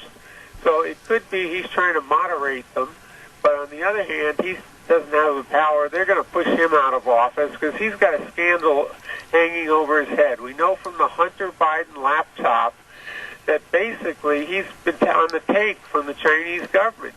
He's got money coming into his family and coming into him. And any time they want to get rid of Biden, they have that over his head. They can bring it out. They can let everybody know about the scandal. They wouldn't let them know before the election because we know now the American people wouldn't have voted for him. We know that 9% of the people who voted for Biden would not have voted for Biden if they've been told the truth about the Hunter Biden scandal and what Biden was involved with for the past number of years. And you know what? That's a problem because now that means Biden never knows when he's going to be pushed out of office. So Kamala Harris, who is basically a real radical, will be able to take over. Let me ask you this, Dr. Lamero, and we've had a lot of conversations off the air and then on this program. But when you look ahead, and you've always kind of prognosticated what you think is going to happen in politics, and I'm looking ahead to January 21st, a few short days from now, and I see a Biden jumping in full force with green energy. I see a Biden that's going to be very copacetic to admitting Washington, D.C. and Puerto Rico as states. I see a power play by the Democrats trying to take over America with a one-party rule in a matter of a few weeks of the inauguration. Do you think I'm wrong? No, I think that's exactly what they're going to try. The question is, how hard will the American people push back? If they have the phone lines in Washington and the Congress flooded, in the White House flooded with calls from Americans, they're going to be worried that they're going to be totally wiped out at the next election. So that would be the one thing that will stop them from turning this country socialist. And I really recommend that people consider calling their elected officials and saying, we're not putting up with socialism. We don't want it. We like our Constitution. We like our country the way it's been for 242 years. And if you think you're going to get away with it, forget it. Dr. Lamero, you've studied this when you wrote your book, and again, Sean, the feedback on the line, please. You've studied this when you wrote the book, Real World Socialism. You know probably much, much more about socialism and its ill effects than I do, but I guess my question to you would be, how is the American public duped into thinking that that would be a better form of government and control than what we already have? They didn't. They didn't, and they haven't, and they won't be fooled. They voted for Donald Trump, and he won in a landslide. It was stolen. Those electoral machines can be tampered with, and there's a lot of evidence they were, and there's a whole bunch of other things, like allowing dead people to vote, allowing out-of-state people to vote. I mean, they just winked and nodded at all sorts of things, not checking the signatures. Pristine ballots. Those are ballots that have never been folded. I'm not sure you've ever seen a ballot that's never been folded. But when they're originally printed, they haven't been folded. People voted on ballots that were never folded and put it in an envelope. That's a sign of theft right there. And there's on and on and on. Examples, there are all sorts of affidavits attesting to the facts of what happened. The American people did not vote for socialism. They voted against socialism. They're not going to tolerate socialism. And they would never be convinced it's the best. People want their freedom. That's the American people.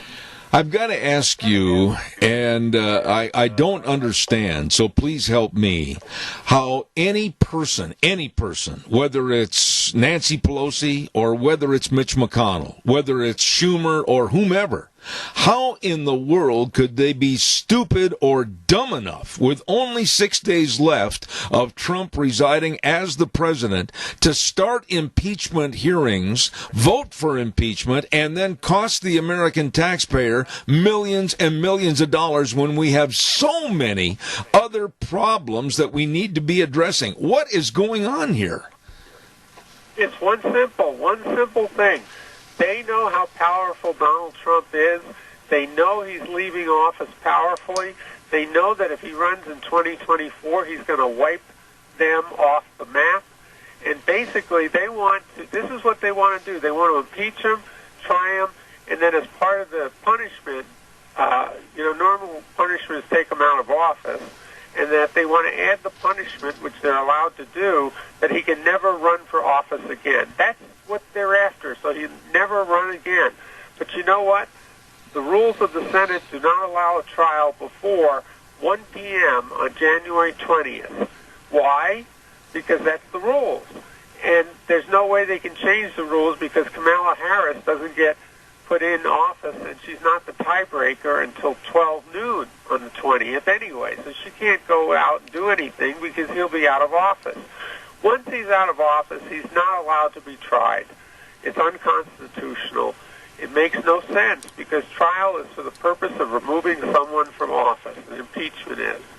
And he'll already be out of office. He'll be a private citizen. He's not subject to trial by jury.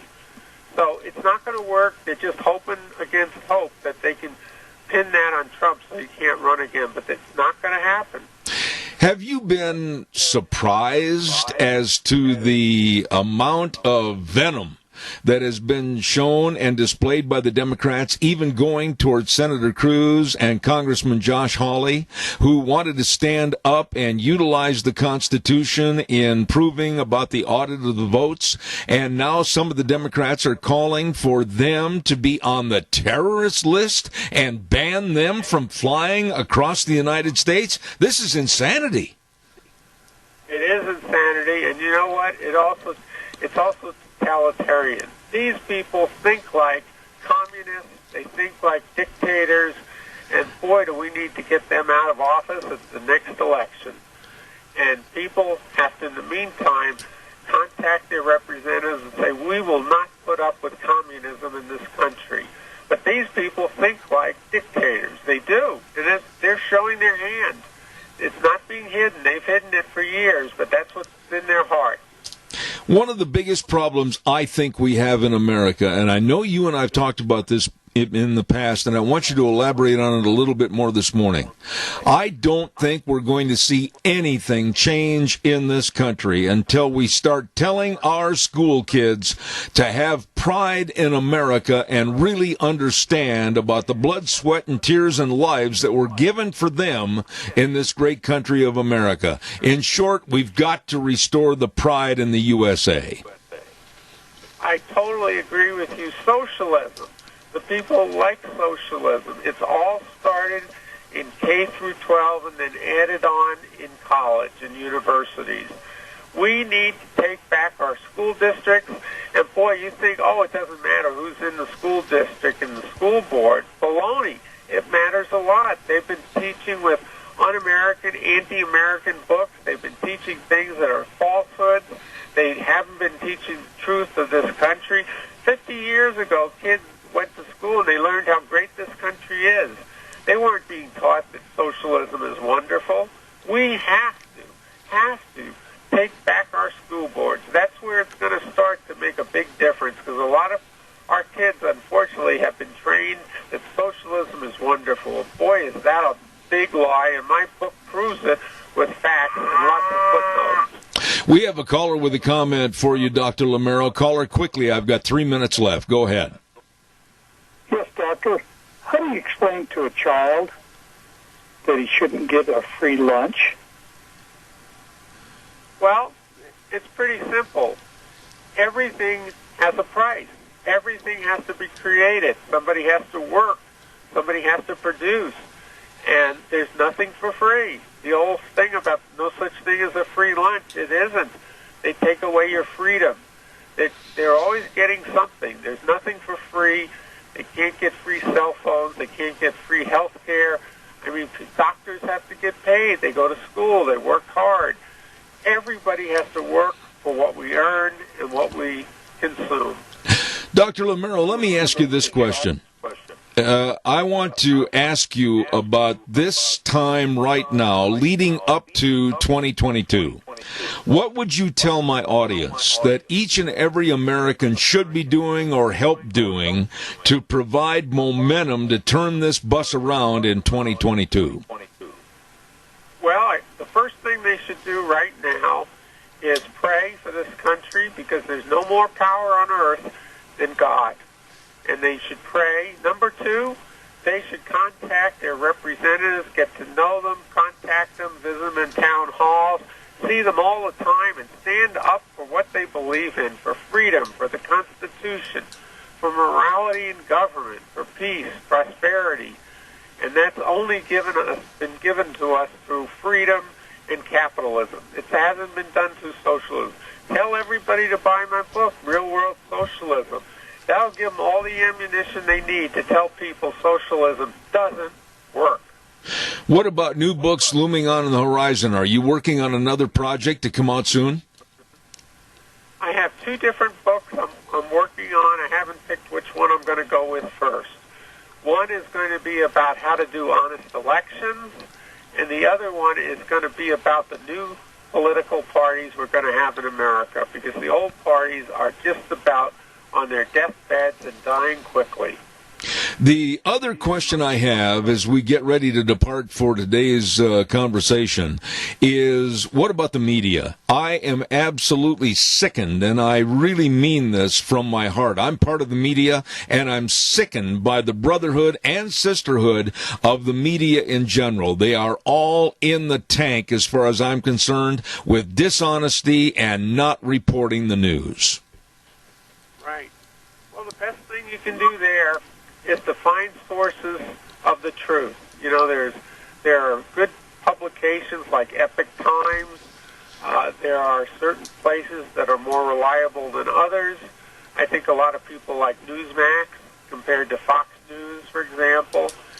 They can listen to talk radio. You folks, you talk radio hosts that I talk to all over the country, you understand what's going on, and you tell the truth, and you have guests on that tell the truth. And by the way, one other thing I'll repeat that I said earlier that people should be doing, they should absolutely take back the school boards. We've got to take education back. We can't keep teaching socialism like it's something good when it's absolutely evil. You know, Dr. Lamero, I know that you've been going through a lot health-wise, and I want you to know that my audience and my wife and myself have you in our prayers, and we wish you the very best, and I'll look forward to the next time that you're on this program. Well, thank you very much. I appreciate everyone's prayers. Listeners write to me and say they're praying, and I appreciate it. I have been dealing with cancer. I have been fighting it. And I have the best medical people around. There are really some good doctors in Colorado. I'm happy to be using their services. And I'm happy for all the inventions and machineries they've come up with thanks to capitalism. And even the drugs that saved my life may have been because of Donald Trump allowing the new drugs to be tried by people that used to be hung up with regulation. Absolutely. It goes without saying when I say this to you, God's blessings to Dr. Gerard Lamero. Come back soon. Thank you so much. Thank you, and God bless all your listeners and you and your wonderful wife. Thank you, sir. I have a real fondness for that man and his ability to write and what he's done. And as he stated, he has been going through some severe health problems. And keep him, Dr. Gerard Lamero, in your prayers. A very, very nice man.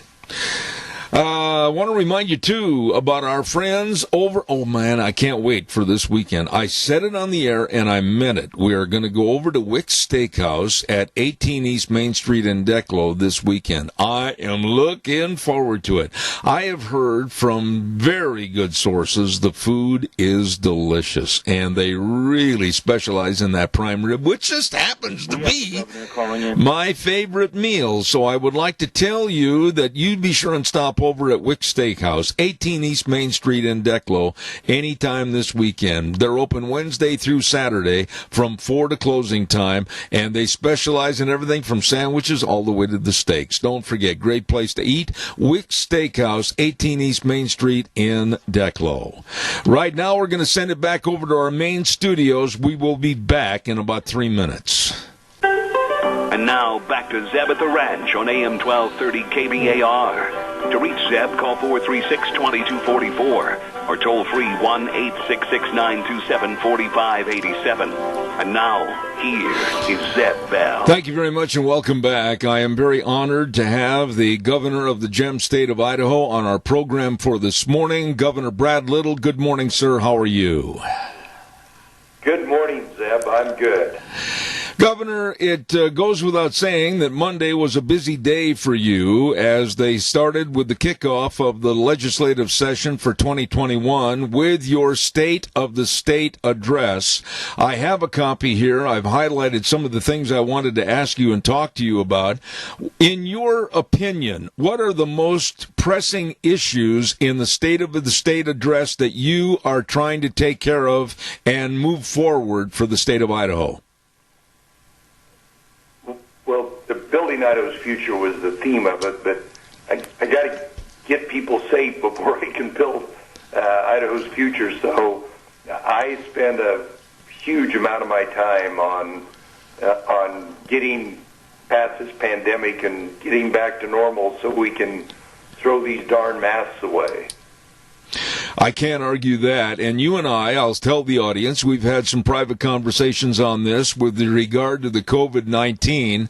But I have said from the get-go that all people 65 years of age and over all should be getting or receiving the vaccine now. What are your thoughts? Well, we actually, Friday, originally the federal government, and when they started, they said it was CDC guidance, and they made all these recommendations, and then they backed away from it a little bit, and then more. And we had the 75-year-olds first, but we had there was a recommendation to me Friday but I talked to the staff before that, and then I made the determination yesterday to do exactly that. But we've only got so much vaccine, and we've only got so much capacity. So what we don't want is what's happened in some of these other states where there's, people waiting days in line, and it's a little different in Idaho than it is in Florida, or Texas, where the weather's a little nicer to wait. But, Governor, in regards to that, where has been the problem? And I'm not pointing the finger at you or the state of Idaho, but where has been the problem in A, getting the vaccine, and B, administering it? I mean, what's the slowdown, and how can it be helped, and how can it be increased? Well, there will be no resource constraints from my end. The constraints will be the supply coming into the state, and then whether it's a pharmacy, a health district, a hospital, a clinic, a private provider getting it out. You can imagine what it will take to do 2.5 million shots without having, the first thing I got to do is get the health healthcare workers and the vaccinators vaccinated so that they can go at full speed and not get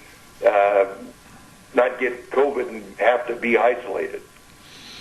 Let me ask you this, Governor, and I'm not trying to put you in the category of answering questions like you were a Dr. Ben Casey from days gone by on TV, but what about the 2-shot vaccine? I mean, people get the shot, let's say they get it tomorrow, and then they have to wait a certain amount of time. Now, if they go over that time before they can get scheduled to get the second shot, is it going to negate having the first one? Great question. I asked that question yesterday on a call with I didn't ask it this time. I'd asked it at a previous call. I had a call with the Vice President, Secretary Azar yesterday, and now they're talking about, and I noticed some of the health professionals maybe not nodding in full agreement, that it can be up to 2 weeks. We are told by the manufacturer, we're told by the FDA that verifies it, because the study was done 21 days on Pfizer and 28 days on Moderna. But we know there's going to be a few days, but what we don't want to do is have poor immunity, particularly with this new mutant strain coming in to where it's a lot more infectious. But if we got a week's flexibility, it'll give us a lot more flexibility in getting the vaccine out. So for the Pfizer, it'll be 3 to 4 weeks, and that'll help us a lot with our logistics of getting the vaccine out. Now, is the second vaccine, Governor, is it comparable or the same, or is it a lower dosage? Is it the same as the first? Yes, it is the same. I actually talked to my doctor last night. Teresa and I live in Emmett, and I actually kind of quoted him on a call with the Vice President about what we're doing about getting our treatments out, our monoclonal antibodies out. But he told me that he has just had his second shot because he's a frontline healthcare provider and doing a lot of COVID work. But he says that he thinks 60% with the first shot, and then to get the full 95%, you need the second one. But it's the exact same, which is good because we've already got to keep 2 different kinds of vaccine. Otherwise, we'd have to keep 4 different kinds, and it would be a logistics problem.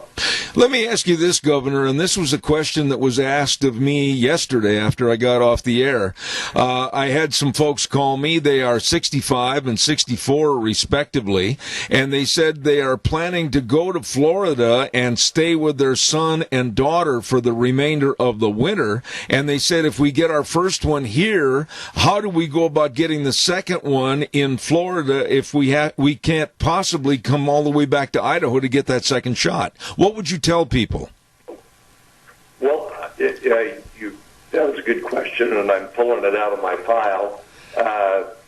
The card that you get, the card that you get is a CDC card, vaccination record card, and it says vaccine, and you put, whether it's Pfizer or Moderna, the lot number, and when you get your first dose. So if they take that card with them and they go to Florida, this card is not the Idaho Department of Health and Welfare or any clinic in Idaho. This is a national card. So that card that they get when they get their first shot will be transferable into another state. Okay, and then I had another question come in as early as this morning at about 6 a.m., and one of the people wanted to know what is the difference between the Pfizer and Moderna, and what happens if they first get a Pfizer and secondarily get the Moderna? Will there be ill effects over that? We don't know, and we're not recommending that. There was a lot of very rigorous research because we want to make sure this is safe. That's very important to me, that people have the confidence in it. And so nobody's recommending that you mix and match the 2 vaccines. They're both about 95% effective. I think there's only, because they're both messenger RNA, but all the advice and counsel we're getting is that they get the same vaccine. All right. Governor, what about the health districts in the state of Idaho and the control over those areas? Are you leaning more towards the regional health districts or the county control? What's the best way for Idaho?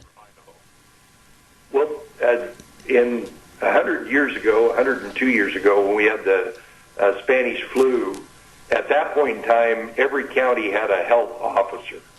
Well, you can imagine Camas County or Clark County, some of these real small populated counties, that it just wasn't practical for them to have anybody with a very comprehensive medical background.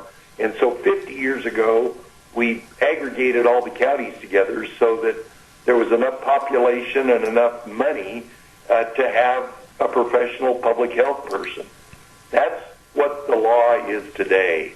Is that it's and those members are appointed by duly elected county commissioners. I know there's a lot of talk about it, and the legislature, I'm sure, is going to do something with it. But the question is, if you do away with health districts, you know, who inspects restaurants, who inspects sewers, who does water quality? That's going to be the critical issue. Governor, I know that you are probably on the phone daily or at least once or twice a week with other governors in other states. And what about the National Governors Association? I mean, how influential are they, and what do they think as far as the rollout of this vaccine? Is everybody on the same page? There's a little difference, but we, whether it's the national governors, whether it's all the governors call with the White House, whether it's my Republican governors or the regional, we all learn from each other because there's only 50 of us, and this pandemic has created a real challenge. So we are constantly learning from people about what the best practices are in their state, and it's really been pretty bipartisan. Even though we might compete against each other for resources, either in the private market or from the federal government, but we do learn a lot from each other. Let me ask you this, Governor. What about the future, the next 30, 60, 90 days? Are you optimistic that we can look over our shoulder and see this COVID-19 in the rear view mirror? I am. I just looked, Zeb, I just looked a minute ago, and our hospitalization, we are today, the percent of beds occupied for COVID patients, and I got an issue in Kootenai County, but as you well know, the Twin Falls area, the Magic Valley, has gotten a lot better recently about the number of patients that are in the hospital, and that's what I was critically worried about, that our hospital's overfilled, and then whether you got COVID or had a heart attack or a stroke or a car accident, you wouldn't have a place to go. We are way better today than we were, but I don't know if you can hear, I'm knocking on wood. Everybody's just got to kind of hang in there while we get everybody vaccinated, and then we can go back to normal, which is my number one goal. Okay, let's get another train of thought going here, Governor. I noticed that you said in your State of the State speech that Idaho ranks first among the states for economic momentum. That being said, I know that the state has right now a $600 million surplus. There are those that want to spend out of that fund. What about you? Are we going to spend the money or keep a major portion for a rainy day? We're going to spend a little bit of it. Matter of fact, my budget proposal is one of the smallest decreases in government spending. It's probably the smallest one. It's 3.77%. But we're going to give it back to the taxpayers. That's what I'm proposing to my legislative partners, and then we're going to take some of that one-time money and send it to cities, counties, and the state, and pay for really needed transportation. We're going to make sure that our veteran teachers get paid. I'm going to fulfill my commitment to the career ladder so that those senior teachers that, frankly, we haven't been taking care of as good as we could have. We put more resources into starting teacher pay. Now it's appropriate for us to pay veteran teachers because we want our best and brightest kids to choose to teach in our communities to help our children get along.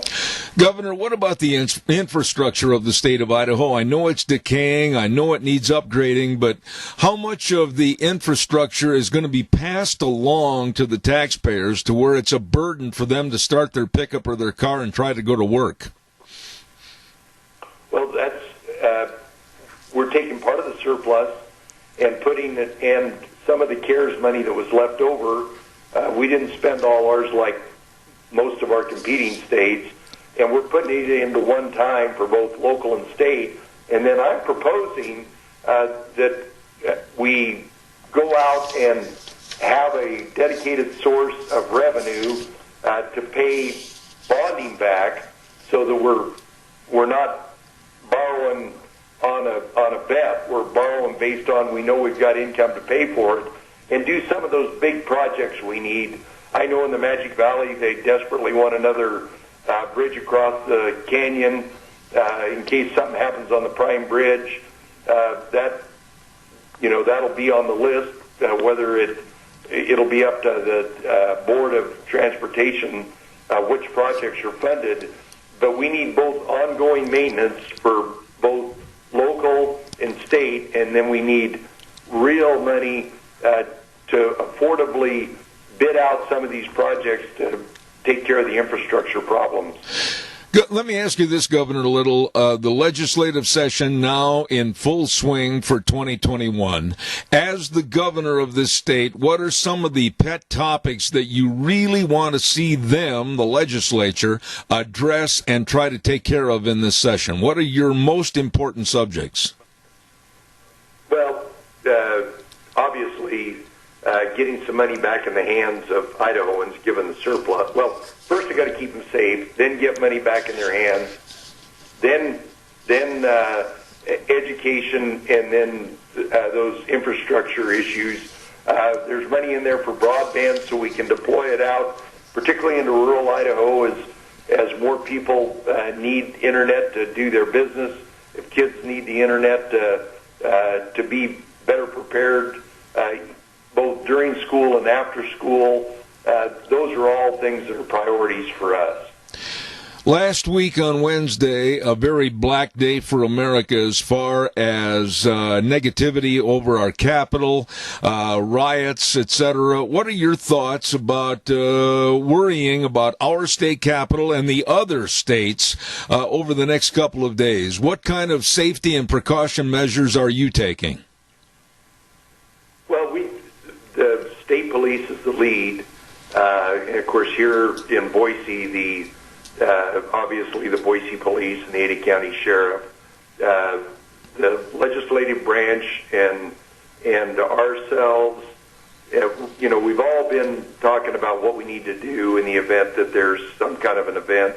My instinct, Zeb, is people are not. I know there's some people that are angry in Idaho, but in these other states where it's the shutdown of the economy has been much more, a much higher magnitude.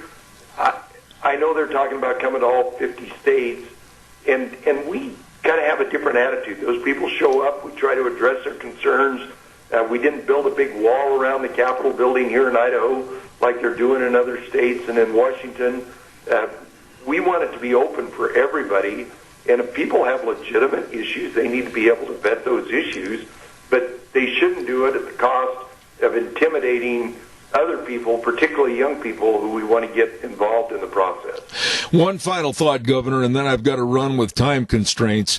We're going to be looking at a new administration, a left-wing administration taking over on January 21st, and I'm very fearful that Biden and Harris may try to say that they might want to have another national lockdown because of COVID.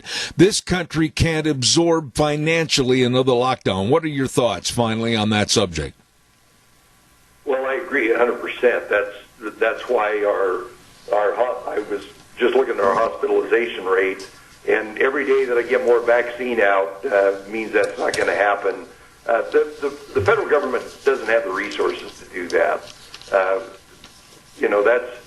They don't. They're in our Constitution. There's a reason that we don't have a big federal police force. It's local police, state police. They can talk about it, but it's not going to happen.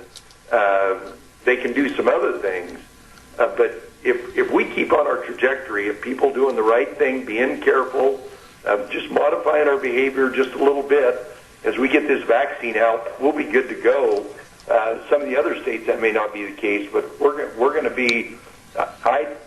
We already have rebounded better in Idaho, and that's why our tax revenue is coming in the way it is. Governor Brad Little, you can reach back into your Wranglers and get your handkerchief and say, whew, it's all over because I'm out of time. Thank you for being on the program. All right, Zeb. God bless you, man. Thank you very much. Appreciate it. Governor Brad Little on our program this morning from the State House up in Boise. Thank you very much.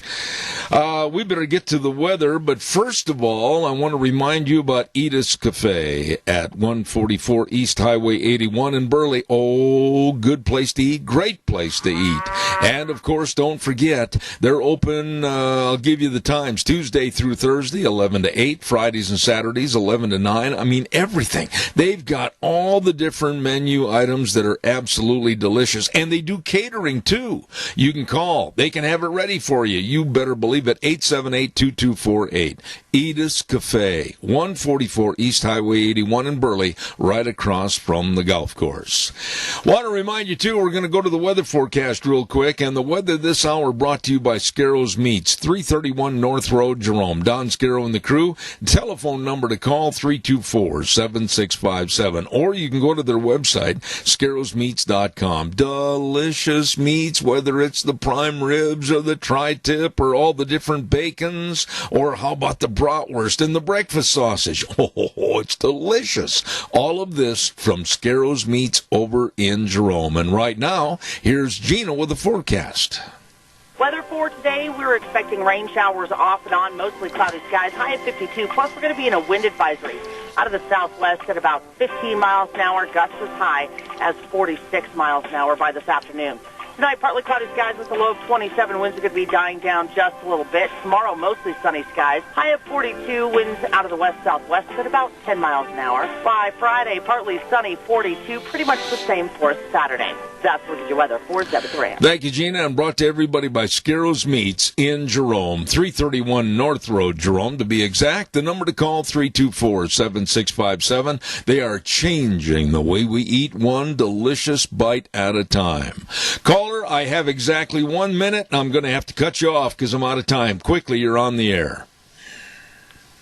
I heard Governor Little say he was going to put money into education. Let's hope they do some patriotic programs so we can teach patriotism back to our children. Amen. No, I'm going to give that a double amen. Doug, God bless you, man. Talk to you tomorrow morning. Thank you. Okay. Want to remind everybody about our major sponsor, and that's, of course, your Magic Valley Les Schwab Tire Centers, all 7 locations. Absolutely. They are committed to serving you with the best of tires for all vehicles, all sizes. They are committed to giving you the best in brake service, absolutely, with highly trained brake technicians. They are committed to the best of front end alignment, shocks and struts, batteries. They are committed to serving you for safe driving. You get in there today and see James and Buell, Dan on Pole Line in Twin Falls, Lane and Rupert, Mike and Jerome, Dave on Blue Lakes and Twin, and of course the Twist family in Paul, and my buddy Trent on Overland in Burley. They are the best at what they do. Your Magic Valley Les Schwab Tire Centers. Thank you for being the major sponsor on this program. Holy cow, we got to hurry. We're almost out of time. Our Bible verse for today is, I got to get my papers here, from 2 Timothy chapter 4, verse 16. Keep a close watch on all you do and all that you think. Stay true to what is right, and God will bless you and use you to help others. Amen. The way things were, the way things ought to be, and the 4 words that mean the most to me, in God we trust. We'll see you tomorrow morning at 8:06 on Zeb at the Ranch. God bless.